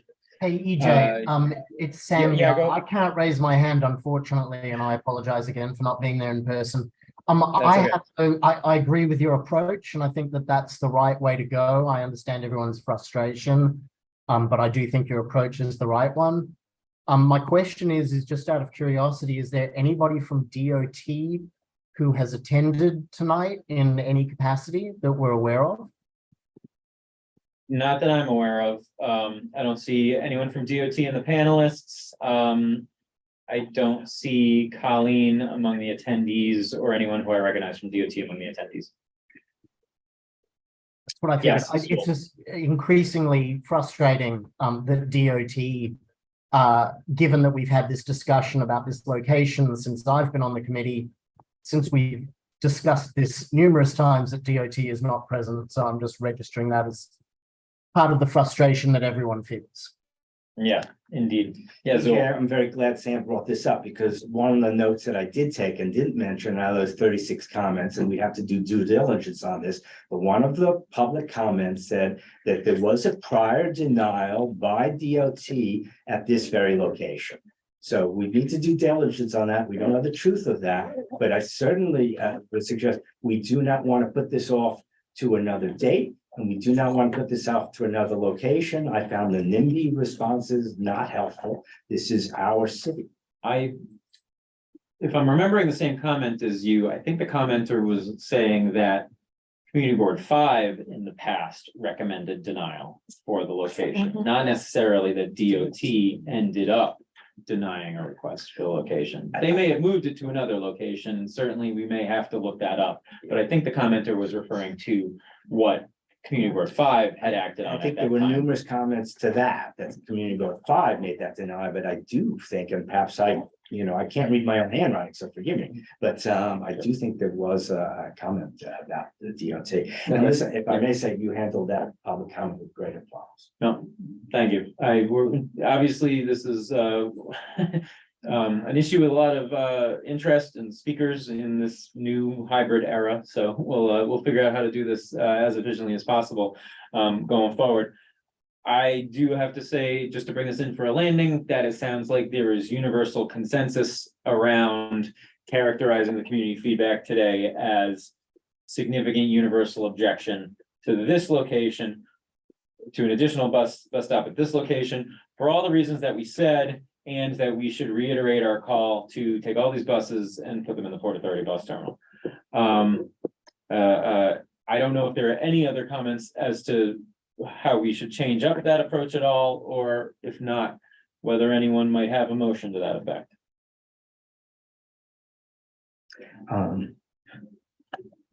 Would anyone want to move a resolution to the effect of what I just described? Move a resolution to that. Second. Thank you very much. There's a motion and a second. And so we will take that characterization of significant universal objection to a vote. Does that mean no support, no denial, or does it mean no support, yes denial? It means no support and significant objection to this location. And that's what we would tell DOT. And we will start with Mohit, Yes. Sarah, Yes. Nancy, Yes. Tristan didn't join us, Kathy, Yes. David, Yes. Michael, Yes. BJ, Yes. Pete, Yes. Janice, Yes. Zool, Yes. George, Yes. Joel. Oh, Joel left. Sam, Yes. and I'm a yes. So that resolution passes unanimously. Want to thank everybody who spoke to this item for the evening. I want to thank Lee for joining us and being patient with this process. Obviously, this might not have been what you were hoping for, but we're going to characterize what we heard tonight from the community for DOT, and hopefully DOT will take that into consideration and work with you before finalizing, any bus stop at a new location to find something that works for both the community and potentially you.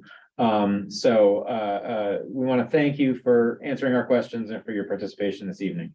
Do you have any further questions from us about what happens next, Lee?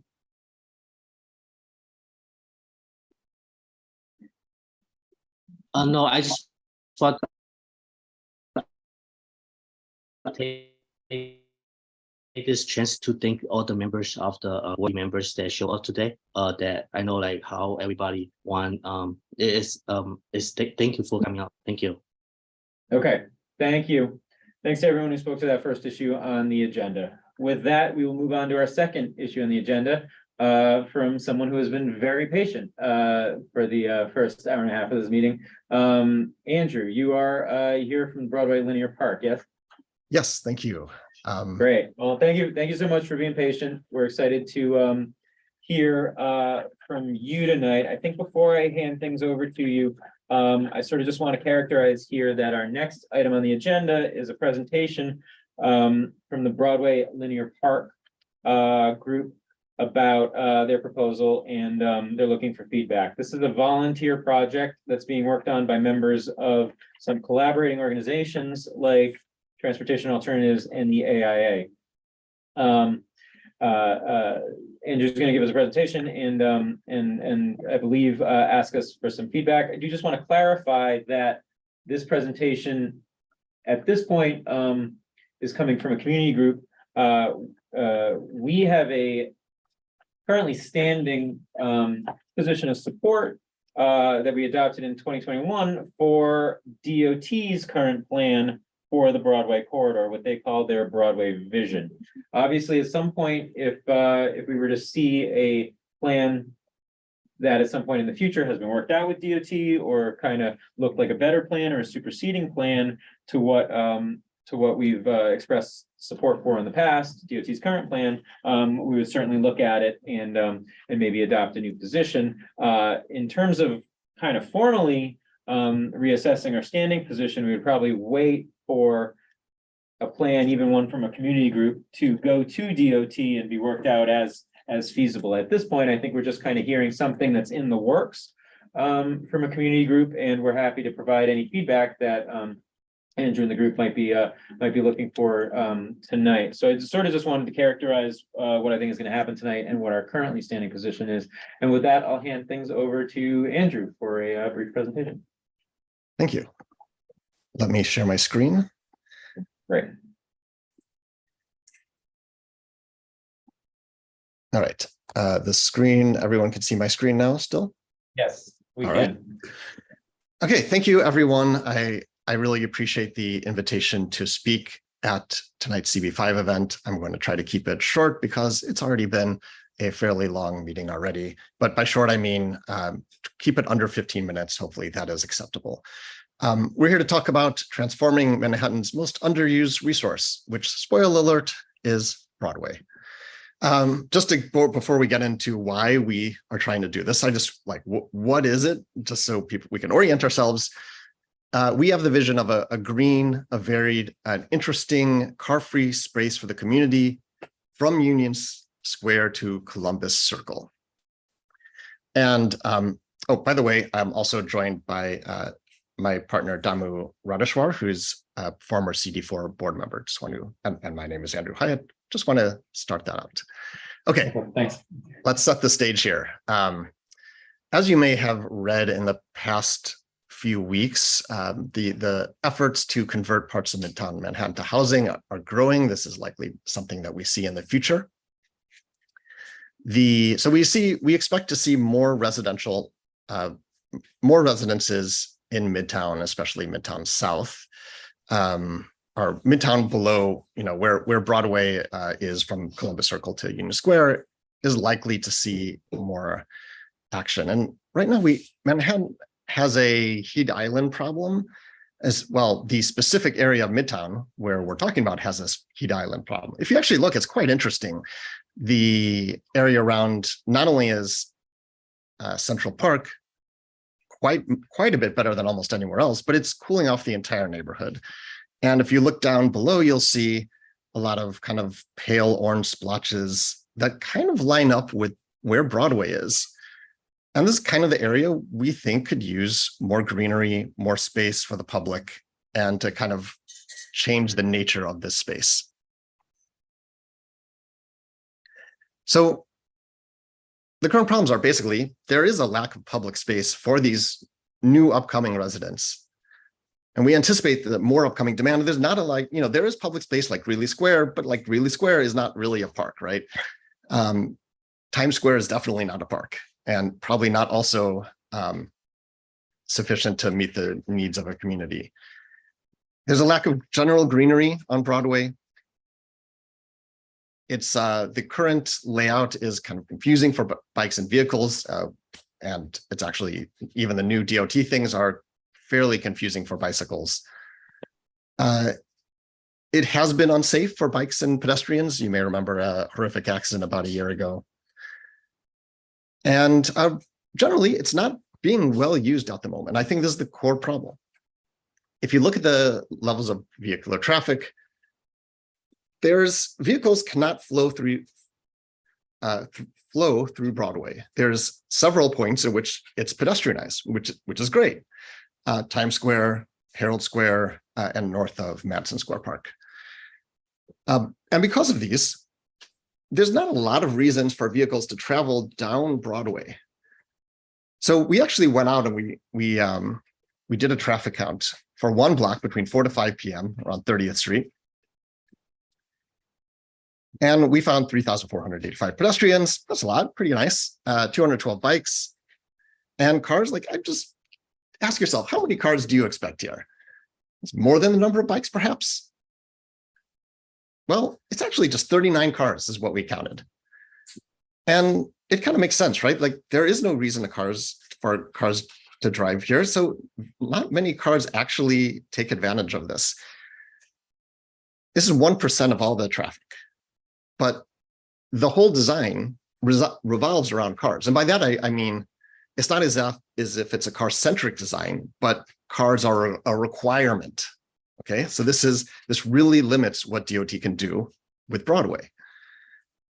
So our conclusion from all this is that we need to make Broadway a car-free space, and we can repurpose that road space for the needs of the city. And this brings us to what we want to do with the blip, and we want to do it in the spirit of what Jeanette Sadiq-Khan has done and what Jane Jacob recommends. We want to add public spaces, more than 7 new acres of public space to the area, Columbus Circle to Union Square. We want to increase retail traffic. We want to bring people into the area, and this is going to be really good for the shops and all the businesses around it. And we want to reimagine it fundamentally as not a thoroughfare, but as a succession of places for the community, a succession of blocks. Each one can be different. Each one could be tailored for the specific needs of that block, of that part of the community. And we want to increase the public space basically for residents, office workers who want to get back to work and who want them to desire to coming back to Midtown, and tourists who, bring their own value. Just to give you a brief history, we got started in 2022. We, as a project from Transportation Alternatives, my co-lead Catherine Nessel had a previous Broadway project that was leading up to this, and so she was leading that, and then that kind of transformed into the Blip, and Damu and I came on board later. By the way, Catherine just was nominated for the Transalt Activist of the Year, so congratulations to her. I wish she could be here, but she's on vacation, so that's nice. There was a Green Umbrella March in spring 2022. The idea was like, oh, green umbrellas, we're going to march to kind of show the greenery on Broadway. The green umbrella symbolized that greenery. It was kind of like the marching on Birnam Wood and Macbeth, but those kind of literary references are a little bit lost on a march, but we tried. It was a very nice occasion. We also partnered with Improv Everywhere just a few months ago to hold an event on Broadway. And we've been having a lot of meetings with various people. We met with Yating Liu, the Chief Public Realms Officer, last month, and we've done many presentations to AIA, other architectural groups in the last few years.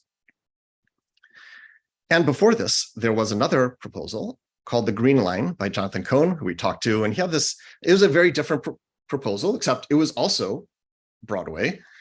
And it was, was more about making the entire stretch, just fill it with greenery, which is a little bit different than what we're saying. Unfortunately, kind of COVID killed the momentum for that project, but we're here to kind of resurrect it in some part.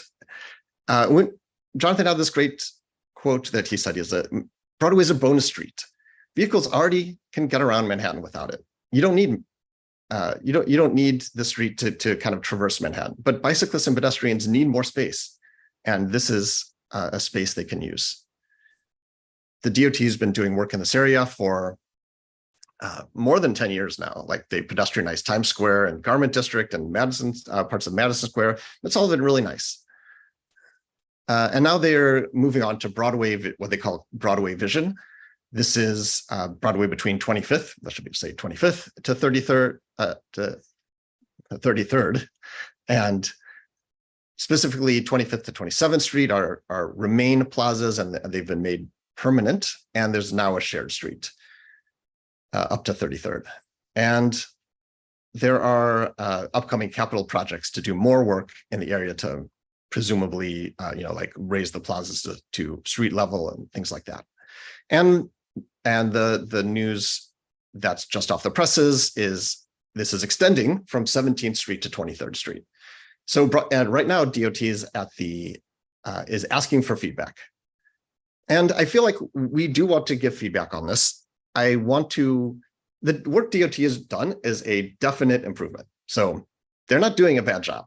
However, I think if we change the parameters in which they're working, things could have a much different outcome. If you look at this kind of very typical shared street that they have, you'll often see, cars are moving down it. Yes, they have to zigzag a little bit. It's kind of confusing. It is certainly not welcoming to the community. There's very little that can be done on the street or with the street. Besides, it's just a roadway for cars and bikes to walk down. And I think we'll rarely see a pedestrian make use of this. And we could do better. We can make this a car-free Broadway. That will make DOT's designs better, and it will sort of involve more. It'll free us up to be much more creative than we could be at the moment. 81% of New Yorkers want a car-free Broadway, according to the 2017 pedestrian survey. So our strategy here is we want to share this vision. This is what we're doing now. Thank you, CB5. We want to proceed incrementally and opportunistically. The next steps are, I've kind of talked about like the general principles of it all, but like it'd be really nice to see designs. We need to work on those actual example designs for selected blocks. So we didn't say like, okay, yes, removing cars from the equation, that's part of it. What are you going to replace it with? It'd be really nice to show you something super concrete. We would like CB5 to help, as we said, like we're here to get feedback. you're a gateway we have into the community and the bids. So any suggestions about dealing with the community and the bids would be appreciated. Any things we should consider would help, and help us certainly refine our design. And we would like to see a resolution for the pedestrianization of Broadway. From the one that's going on right now is 17th to 23rd Street. DOT is looking for feedback. Now's a perfect time to make it. We don't want to wait until the DOT has a plan already and then respond to it. I think this is kind of puts us in the position of letting letting DOT make decisions without sort of the input that like this sort of thing would be acceptable to the community, which I think is really limiting. I want them to be freed up as much as possible to do a really good job, and then they could come back with something that is a lot more creative, a lot more appropriate for the needs of a community and the future needs of Midtown. So I'm eager to hear what you all think. I did understand from the beginning that you have a standing support for what DOT is doing, which I think is fine, but I think a resolution to consider this sort of plan would be appreciated, and it doesn't sound like it's completely opposed to what you've already decided. We can be found at these locations, and these you can see our email addresses here. This is the end of our presentation. Thank you again for the opportunity to talk here, and I'll stop it here. I'll unshare my screen, and I will take any questions. Thanks, Andrew. No, really appreciate the presentation, how concise and to the point it was. Definitely appreciate concepts like this. We do often like to be responding to concrete proposals as opposed to adopting, say, just general principles to hand to DOT.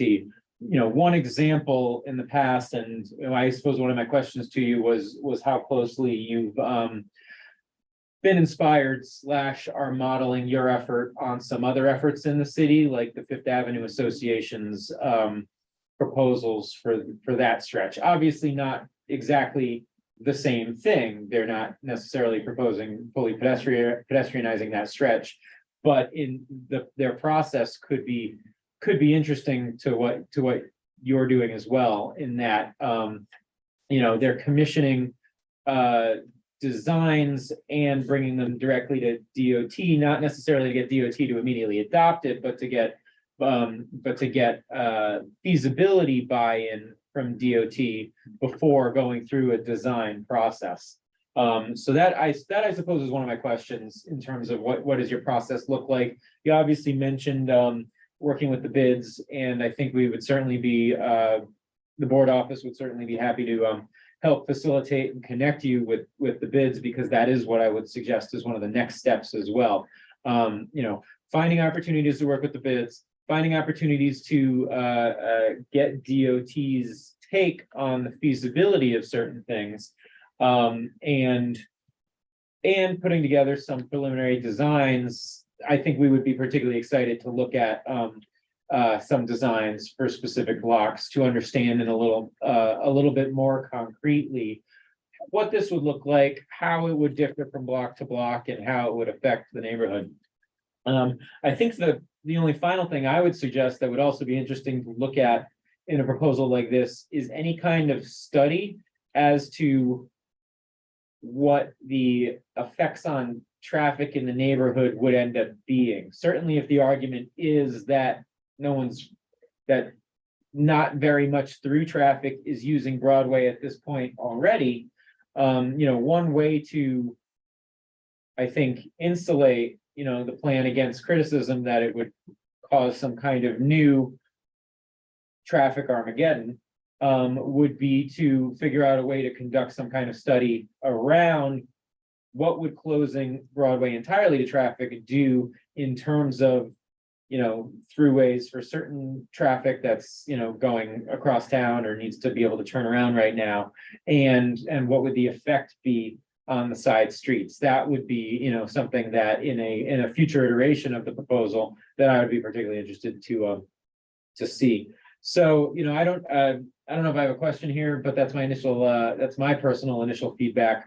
I'll certainly open things up to the rest of the committee at this point to see if there are any other questions or feedback. But I am curious. You mentioned those kind of things as next steps. I am curious as to whether you have any other next steps that you're thinking besides trying to reach out to DOT, trying to reach out to bids, trying to do designs, and if you have a response to incorporating any kind of traffic study.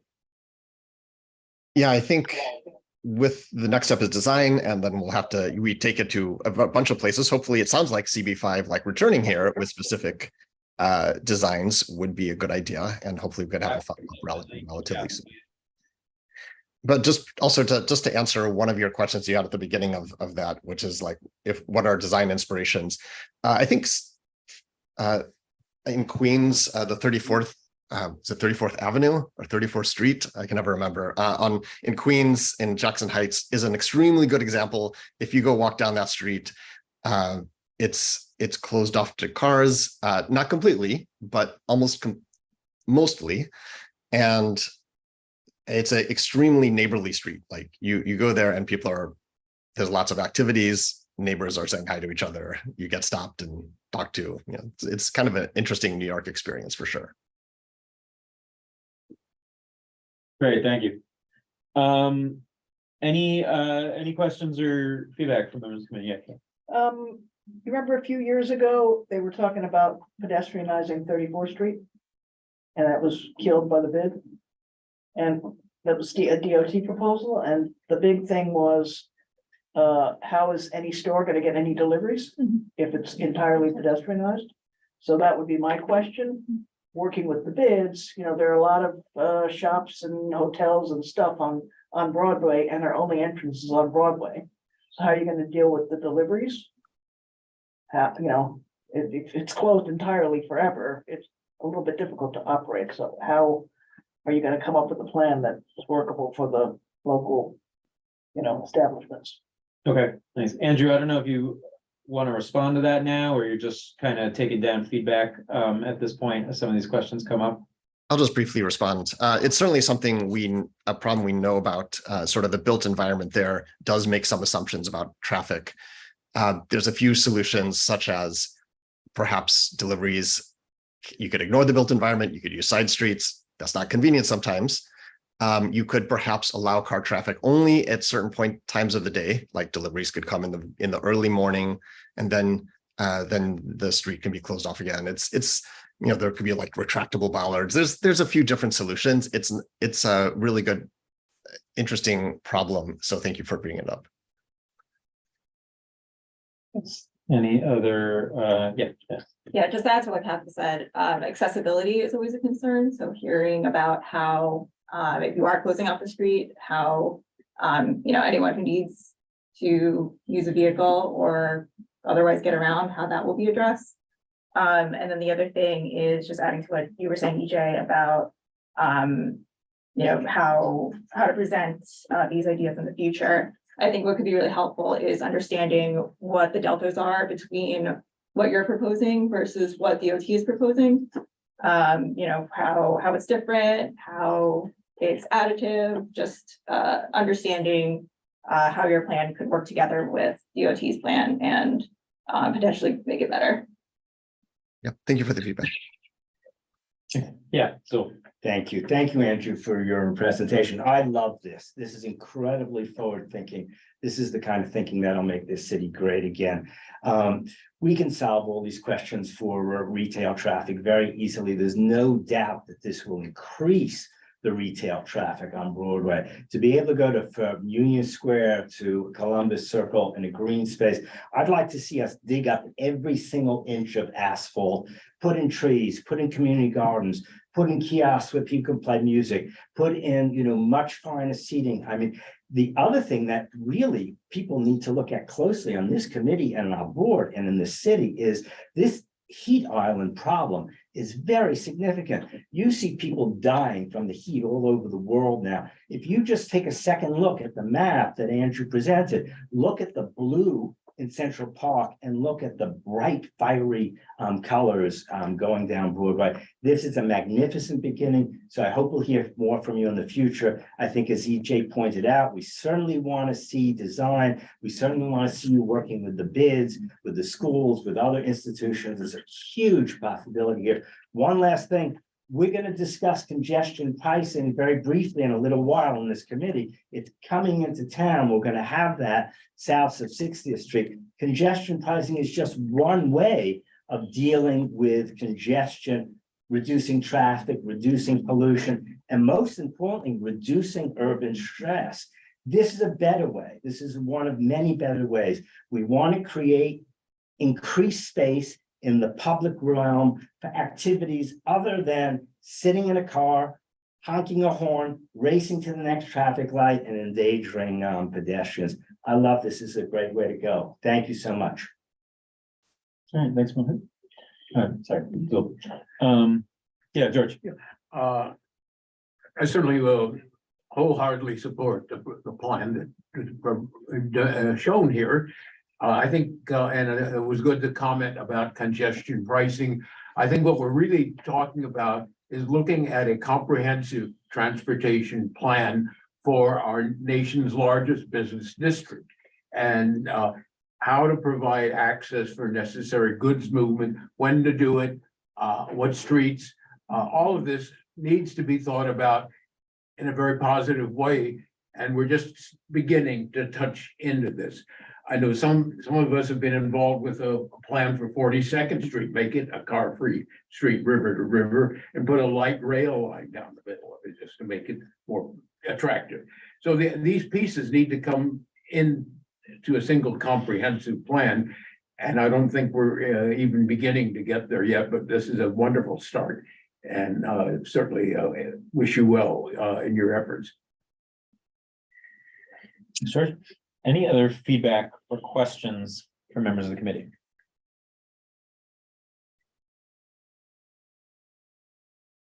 Cool. So, again, we'll open things up to members of the public for any questions or comments that folks will have. Again, Community Board 5 tends to, prefer to be able to respond to a proposal that is feasible and fleshed out. So while this is a great opportunity to provide feedback to what we've seen in the plan so far, and very much so to invite any future iteration of the plan to come back and be presented to us in more detail with more designs and studies and any expansion. And we'll certainly kind of offline help facilitate any connections to the bids that anyone would like to pursue.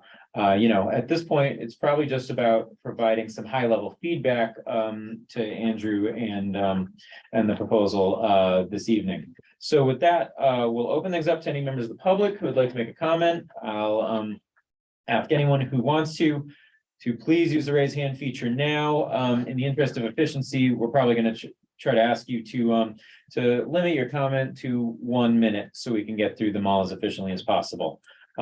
So if you've got your hand raised now in Zoom, you'll be one of our commenters. And seeing 8, we'll dive right in. We'll start with Carol Weinstein. Carol, you can unmute.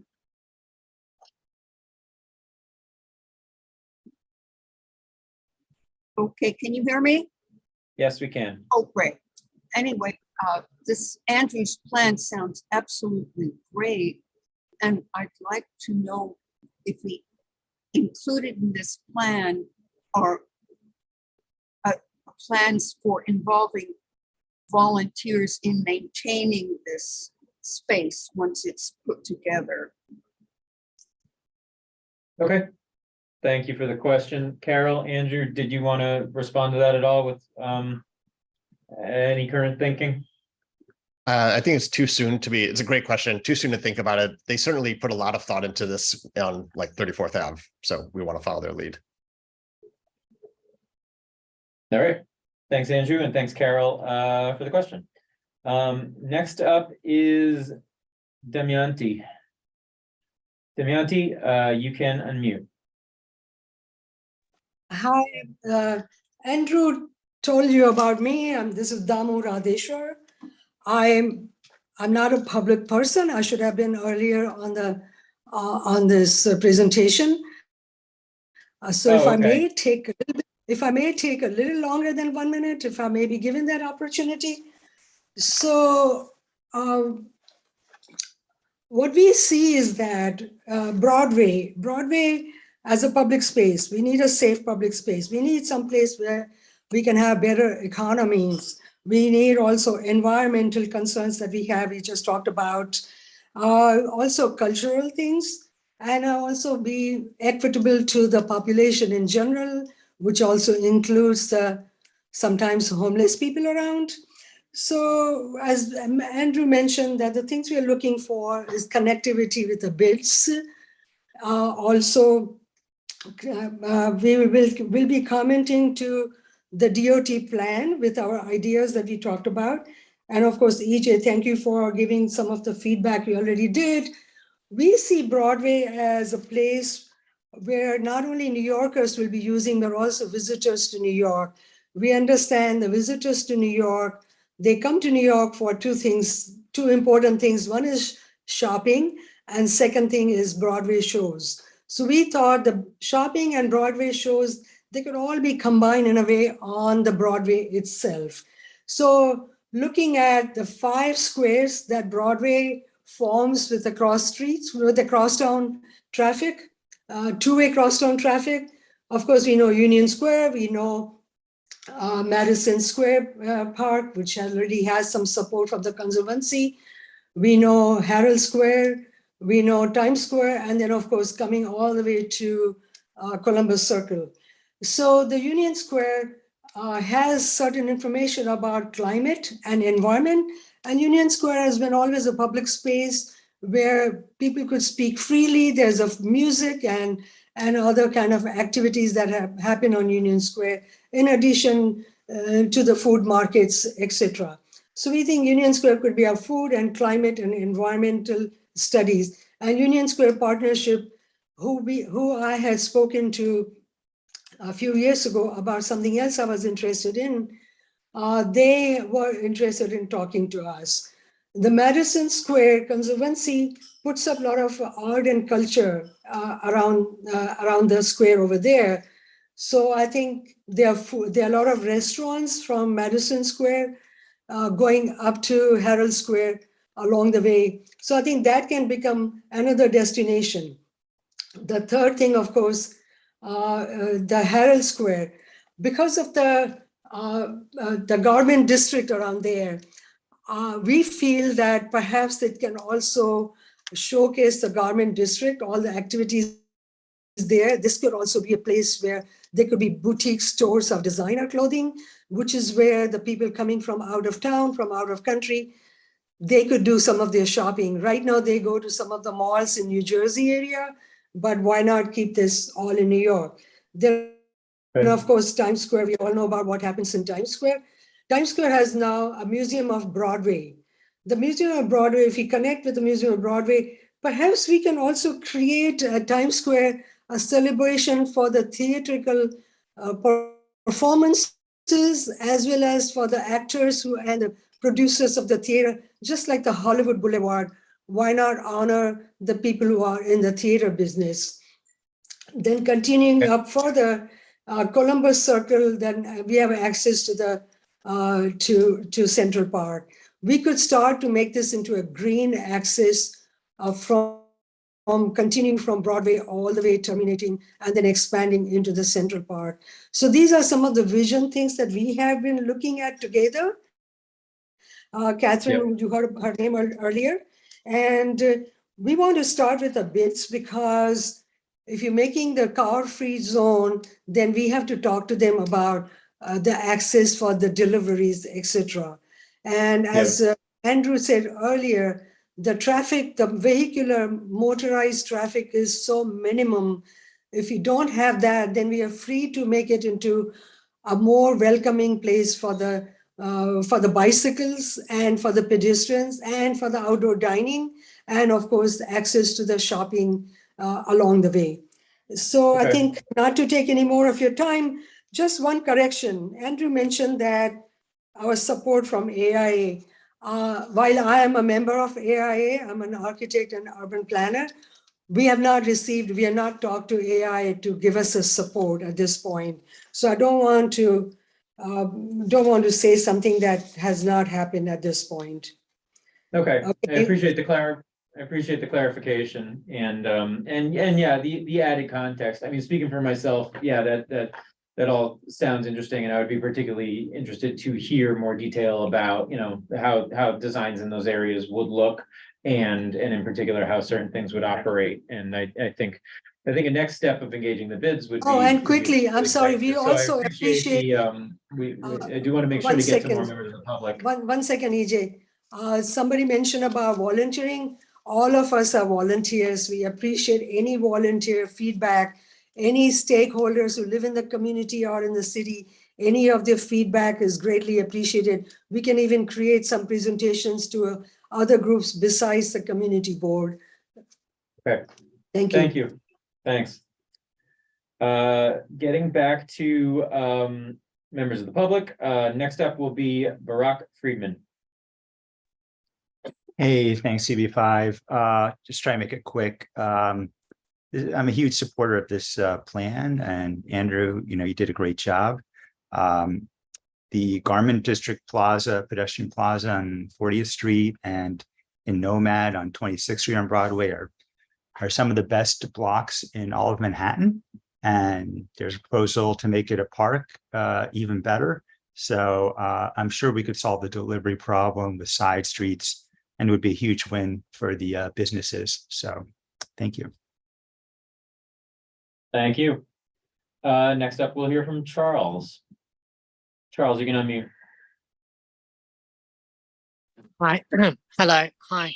So pedestrian plazas are well-meaning and everything, but in fact, they can become an inaccessible island to people with visual disabilities. I'm very concerned for people like me.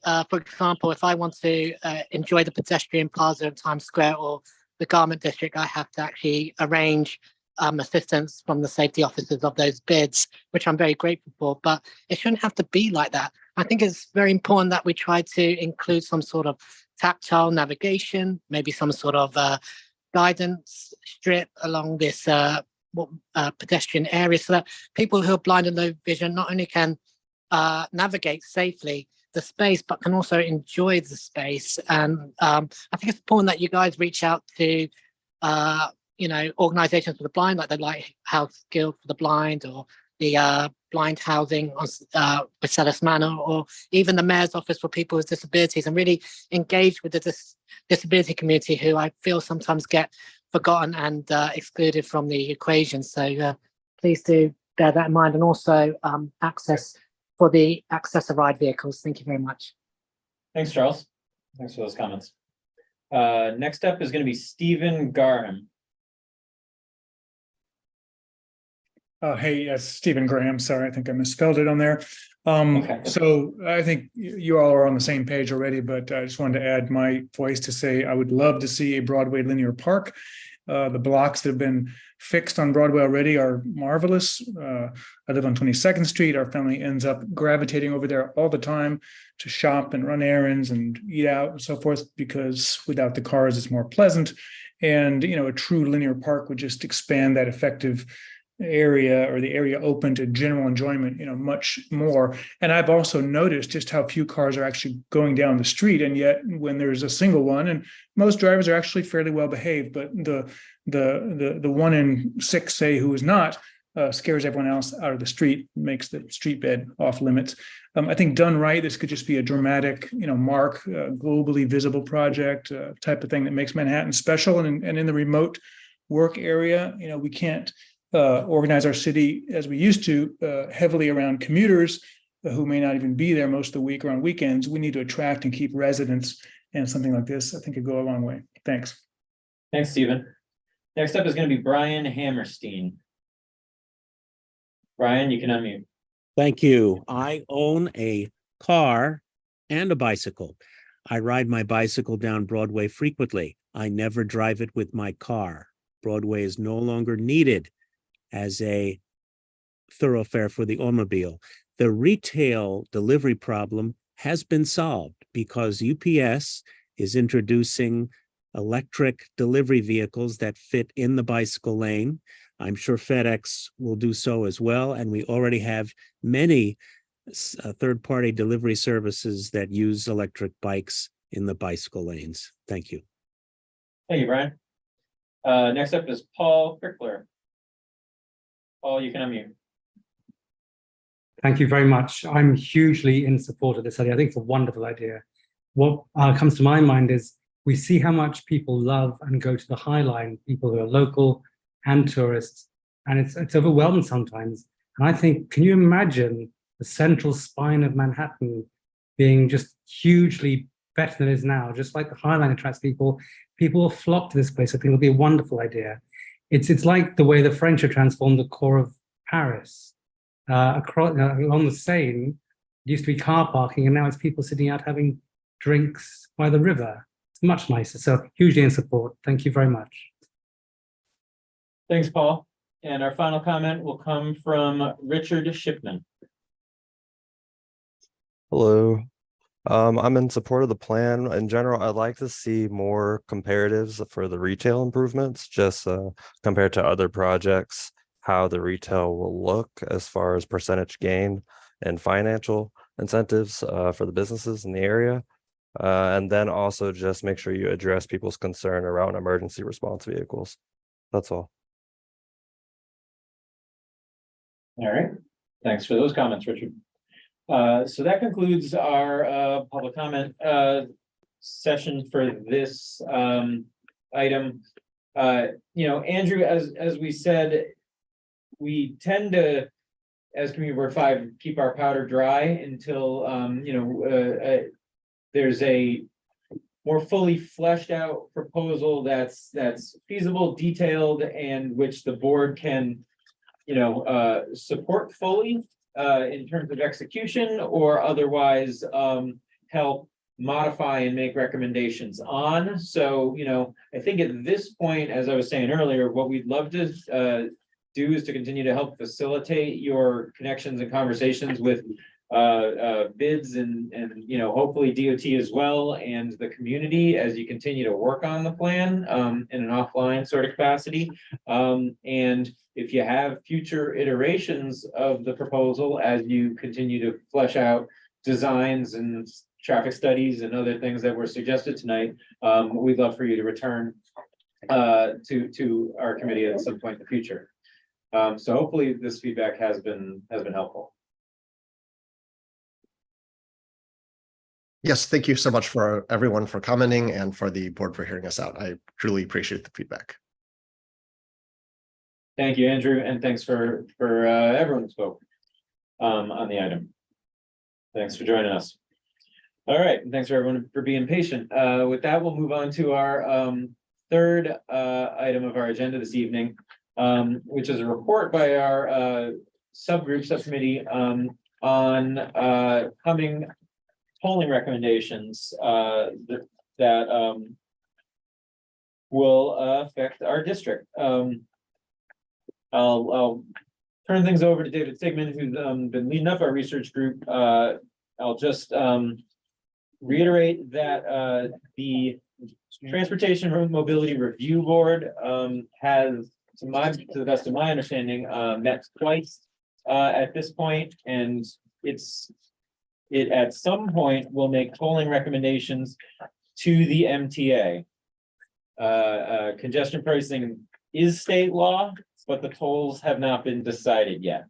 And our strategy up to this point has been, as I sort of keep saying, to wait for a recommendation by the TMRB that we can otherwise respond to, support, suggest recommendations to, and otherwise hopefully have maximum influence on what MTA ultimately decides. That is our overall strategic approach to this. With that, I'll turn things over to David and the group. Is there another hard copy left? Yeah. We can share. Can't share this on the screen, right? It's okay. Only three. Yeah, I don't think we prepped for that exactly. So just for background, as EJ said, the legislation providing for this was passed in June of 2019. So at this point, and with federal approval that took place in June of 2023, it's not a question of will there be CBD tolling. It's a question of what will the tolling be. So as I said, the legislation was passed in June of 2019. CB5 T&E committee passed a resolution in February of 2020 that focused on process, on transparency and public involvement in the continuing process to define the tolling regime, that there should be adequate preparation in the rest of the transit system before tolling begins. Oh, awesome, thank you. And at the time, the request was made that there should be 2 Manhattan representatives on the Transportation Mobility Review Board that would be setting the tolls, one from the zone and one from above the zone. That didn't really happen, although there are, I think there's at least 1 or 2 people that happen to be work in Manhattan, one lives in Manhattan. So there was some representation, but not specifically. And then the Federal Highway Administration gave its finding of no significant impact in June of 2023. That actually started the calendar for delivery of the system. So the contractor that was selected to build this out will be delivering the system by May of 2024. There have been some delays, but that's the basic date. And then the review board has met twice, once in July and once in August. And I guess the betting is that that process will probably could continue right up until the day before it opens, because it's a matter of setting rate while the whole system will already be installed by then. So that's the background of where we are today. Go to the next. Just for graphic interest, this is the zone, and what's important here when on what we'll talk about on the next page is just to realize the different points of access from New Jersey and from Queens and Brooklyn that lead into the zone, and what's kind of unique and different about each one of them. And the 2 that are not, well, RFK Bridge is shown, and then you've got the GW Bridge as well. It's not shown on this. So there are multiple ways of getting there. And so a lot of the questions revolve around what's the appropriate tolling regime, depending on how you're getting into the zone in the first place. So on the third slide, the issues that are being discussed now, this question of taxis and for hire vehicle, Uber and Lyft. Originally, the intention was for them to pay 1 charge per day, similar to what passenger cars would do when they came into the zone. The question now is, could that be done on a per ride basis? The concern was that a per day charge would be paid for by drivers who have enough issues. And couldn't it just be an additive to the existing per ride charges that passengers pay? And more and more people have been coming out in favor of the latter, of doing it on a per ride basis. New Jersey has filed suit, but the letter that supported that had specific goals for them. They were looking for toll credits for the Hudson River bridges and tunnels. So that New Jersey commuters would not pay twice. They would pay the toll in the bridge or tunnel that they used for access, but not a separate congestion charge. They wanted no off-peak tolls. There was a study that was done, one by the MTA, one by the people that actually generated the model that was used to study this originally. It does shift cost from New Jersey drivers to New York drivers by eliminating the dual tolling. But the impact, depending on how you look at it, was widely variable. The one positive of toll credit is that it reduces toll shopping, where people are picking their crossing point based on whether it had the congestion charge or not, and what was the toll or not. And so the goal is to ultimately make that a neutral choice.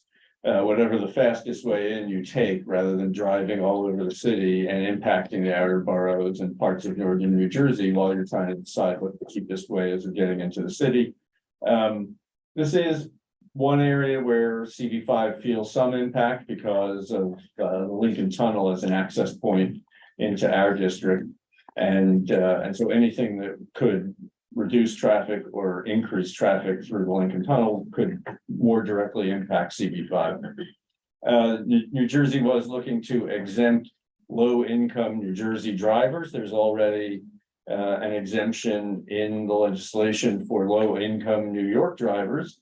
Turns out the population of drivers that are low income that are commuting into the city is relatively small, something on the order of less than 15% of commuters. The balance, well, I should say 15% of commuters are driving in the first place, 85% are taking public transportation. And so then we're talking about what the low income component is of those that are driving. The other piece is exempt commuter buses, which has an impact on CV5 in terms of how the Port Authority bus terminal would be used. And personally, I was not aware of the fact that there was no exemption for commuter buses in the legislation. A number of programs have come out in support of that. The New York State Senate weighed in looking for residential parking permits, mostly in outer borough areas or northern Manhattan, that might be impacted, where people would drive into a residential area, park on the street, and then take the subway or a bus into the zone. And that carries with it lots of issues of pricing and curb use, and that has not really gone much further. But the idea is out there as a way of offsetting impacts to areas outside of the zone. Elected officials, both city council, state, and federal in Brooklyn have picked up on the toll and traffic balance for the BMW bridges and the Brooklyn Battery Tunnel to try and balance out toll shifting that happens there. And then there is a study that we circulated that looked at a program of $15 peak tolls, $9 in the shoulder periods, and $3 off-peak scenario. And I won't get into all of the details on this, but it actually felt like one of the more fully thought out proposals. It's well below the $23 ceiling that the MTA mooted at one point, but it does reach the revenue goal. The off-peak fare approximates the subway and bus fare, so there's an element of fairness there. They modeled per ride, Uber and Lyft fees, not per day, and there were no taxi fees beyond those that are already being charged. There were rebates for the Lincoln, Holland, Queens Midtown, and Brooklyn Battery Tunnel, but not for the GW or the RFK, because those lie outside the zone, whereas the others deliver traffic directly into the zone. And then they did look at what happens if you don't provide the tunnel rebates. And that ended up with a $12, $6, and $2 structure, which didn't feel all that different from the 15, 9, and 3, and yet resolved many equity issues.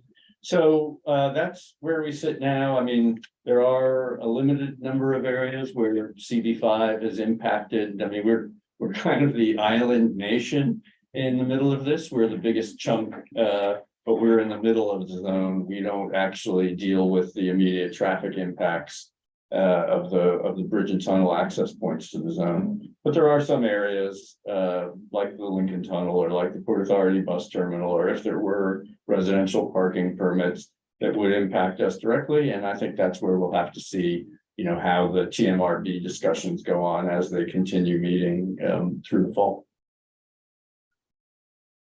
Thanks, David. Yep, thank you. Yeah, I really appreciate it, particularly for any of us who aren't able to religiously follow whatever the TMRB members are posturing when those meetings take place. Zool took a look at London as a model if we wanted to briefly talk. Do you want to briefly talk about that? Yeah, I can do this in 3 minutes. Everybody has a hard copy of what I wrote, the report and the notes, and then I have some comments on some friends in London that I got this morning. So just because we have participants who don't have the hard copy, I will read it.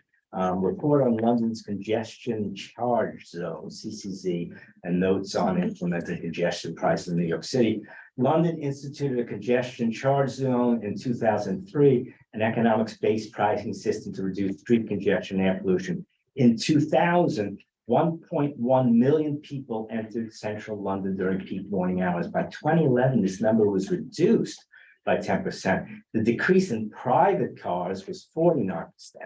Better still was the increase in the use of public transportation and cycling. Quote, as a result, congestion thinned, bus service improved, travel time for drivers decreased, truck deliveries occurred in a more efficient way, the number of traffic accidents declined, and air pollution significantly fell.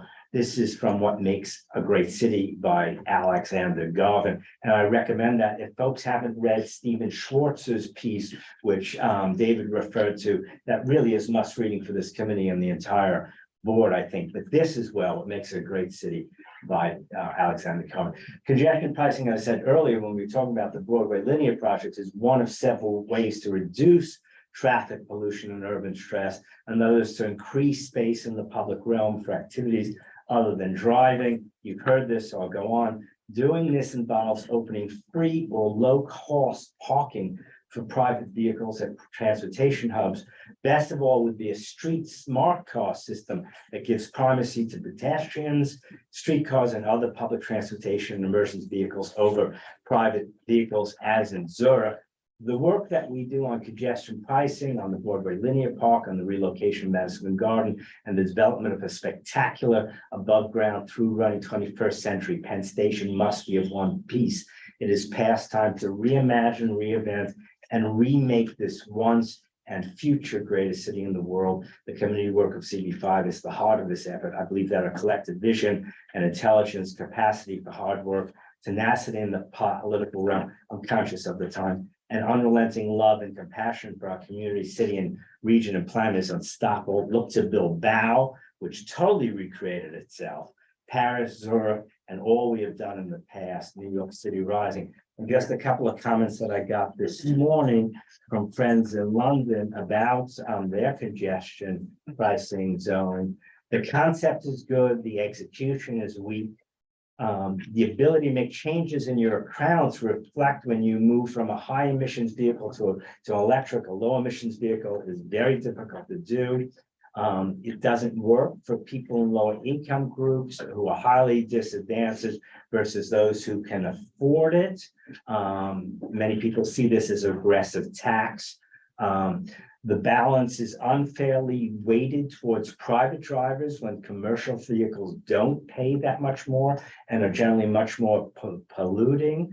Also, their system is exploited by vehicles that drive into the zone each day before the cameras go live, and they still don't have to pay if they're driving around all day. One last, public transport, and this is very important. The public transport infrastructure needs to be a sufficient alternative to driving if the CCC is intended to take cars off the road. And I think we can leave it at that. Thanks, Zool. Thanks for those numbers and some of the anecdotal evidence there. Yeah, I appreciate the readout and the report. Just to reiterate before we kind of just open it up to any questions that anyone might have. Our current thinking is more or less to continue to have this discussion, continue to do research and monitor where the process continues to be at as far as the TMRB goes. Waiting for a TMRB recommendation that we can respond to, weigh in on, suggest changes to. But in the meantime, it's certainly not, at least from my point of view, not a bad idea for us to continue to do this research and have these discussions and formulate the general principles that we would support, at least from our community's perspective, as David was talking about, where we're Swaziland, we're landlocked, we're not on the edge of the tolling zone, and our priorities might be slightly different than, say, CB6 and CB5, but we should stay in communication with our neighboring boards and perhaps look for opportunities to form a united front, perhaps on whatever principles that we do end up endorsing, such as, for example, all of the tolls should be balanced to, discourage, bridge shopping in the final analysis. So I think we can be thinking about what values we would want to support in our response to an eventual recommendation. I'm curious to hear any comments or questions. I saw George's hand earlier. Is this a good time? Yeah, please. Just one quick point is congestion pricing, and sort of implies a carrot and stick. You want to use the pricing as a stick, toll to discourage people. The carrot doesn't exist. That's the problem. The carrot right now for the funds raised, and it's huge sums that are raised, $1 billion a year of new cash raised, can only be used for capital investments in the transit system. So what we have is raising the fare. So we have two sticks. We have a stick for motorists coming in, and then we have another stick for people using public transit. This is not a sensible way to do things. If you really want to have a very high price to enter by car, then you ought to reduce the price to come in by public transit, not raise it. I mean, this is like a typical New York conflict, I'll end a rant. One group has suggested that a cordon toll, like the map that you showed there, if it was raised high enough, could allow you to have free public transit. So that way the elected officials could double the fare every week and it wouldn't cause any pain because it's zero. So that basically that's not allowed now. The rules don't allow you to use that money except for capital investments like the East River, the East Side Access, which is a $20 billion fiasco, deep hole deep underneath everything. Makes the consultants, and I'm a consultant, makes them very happy because there's lots of cash flowing out, but it's not really helping people get around. So I think this is a serious problem, and maybe Community Board 5 ought to take it up as a concern and share it with other community boards nearby. Thank you. Thanks. And sorry for taking so long. No, I think it's a great point that it doesn't make sense. It doesn't make too much sense if the left hand of MTA that's setting the congestion price isn't coordinating with the right hand of MTA setting the, public transportation costs. Yeah. Any other comments from the committee? No one has mentioned the residents of the zone. I don't have a car, but those people that do have a car are driving out of the district, and they're not coming in for business. Where I live, before 9 a.m., there's no traffic at all. The traffic comes from people coming in from outside the zone. So the residents of the zone are negatively impacted by this just because of where they live. I think it's very unfair. And I think no one has brought this up. I think it's a great point. If I'm not mistaken, I think there are probably two considerations that would factor into how residents are affected. One is that I think if you're under, the state law says that if you're under a particular income level, that you're going to get rebates that would fully exempt you as a resident of the zone, but that's of course a particular income level. Secondarily, if the congestion price is set by time of day, it would be adjusted much lower if you say were to beat rush hour or particularly be coming back or going out. Coming back outside of rush hour. So I mean, I see exactly what you're saying, and we may want to definitely consider those types of values and protections for our residents in whatever our final position ends up being. I did have a car. I no longer have a car, but when we did have a car, if you park in the city, you get an opportunity to file a tax exemption once a year. So maybe there's a way that you could recoup the money that you put out by filing a yearly tax exemption like you do for the parking tax, parking lot tax, parking garage tax. That might be a way to do it, because I think we're disadvantaged. I think maybe our properties are even disadvantaged. That's a good point. Yeah, so. Yeah, just to comment on this, because I think it's very important to bring that up, because we're clearly headed in a direction where we need to go cost-free altogether, which means that we're gonna get the free parking on the side streets out, which really means that we need to have municipal parking that's either free or low cost. Most of that's got to be near transportation hubs, so people have the opportunity, but I think George just said it, perfectly well. We're trying to solve a problem with two sticks and no carrot. Thanks. So we're definitely coming up against the clock and we're definitely not gonna go past 9 o'clock. Does anyone else have a comment or question from the committee? I guess just. Yeah. Add more of a comment, I guess, what Dave mentioned earlier in his, and the ad hoc committee's finding is interesting that the other outer boroughs or New Jersey, or particular outer boroughs, as it is, people try to park around Corona, Jackson Heights to avoid paying parking, those expensive parking fees at the Raleigh parking lot, right? And it's already congested there. So this congestion pricing, I do see where people are going to try to park on those boroughs and still coming by public transportation. That'll cause a ripple effect for those other boroughs that would be impacted. Yeah. Seems like a fair point. We will also provide an opportunity for anyone who wants to make a very brief comment from members of the public.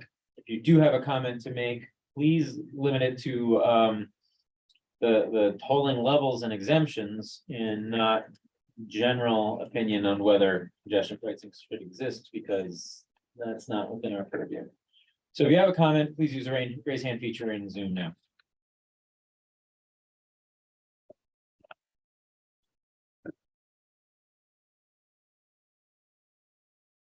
Well, not seeing any, that concludes our public session. So thank you to the group, to everyone who helped with this research. It's obviously a conversation that we'll continue having while we monitor what the TMRV is doing and when it's going to do it. But that concludes our agenda for the evening. I have to ask if there is, if anyone has any new business they want to bring on.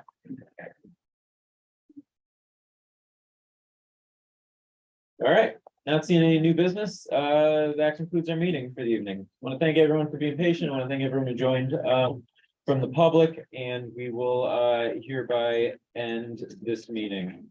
I will. Outstanding.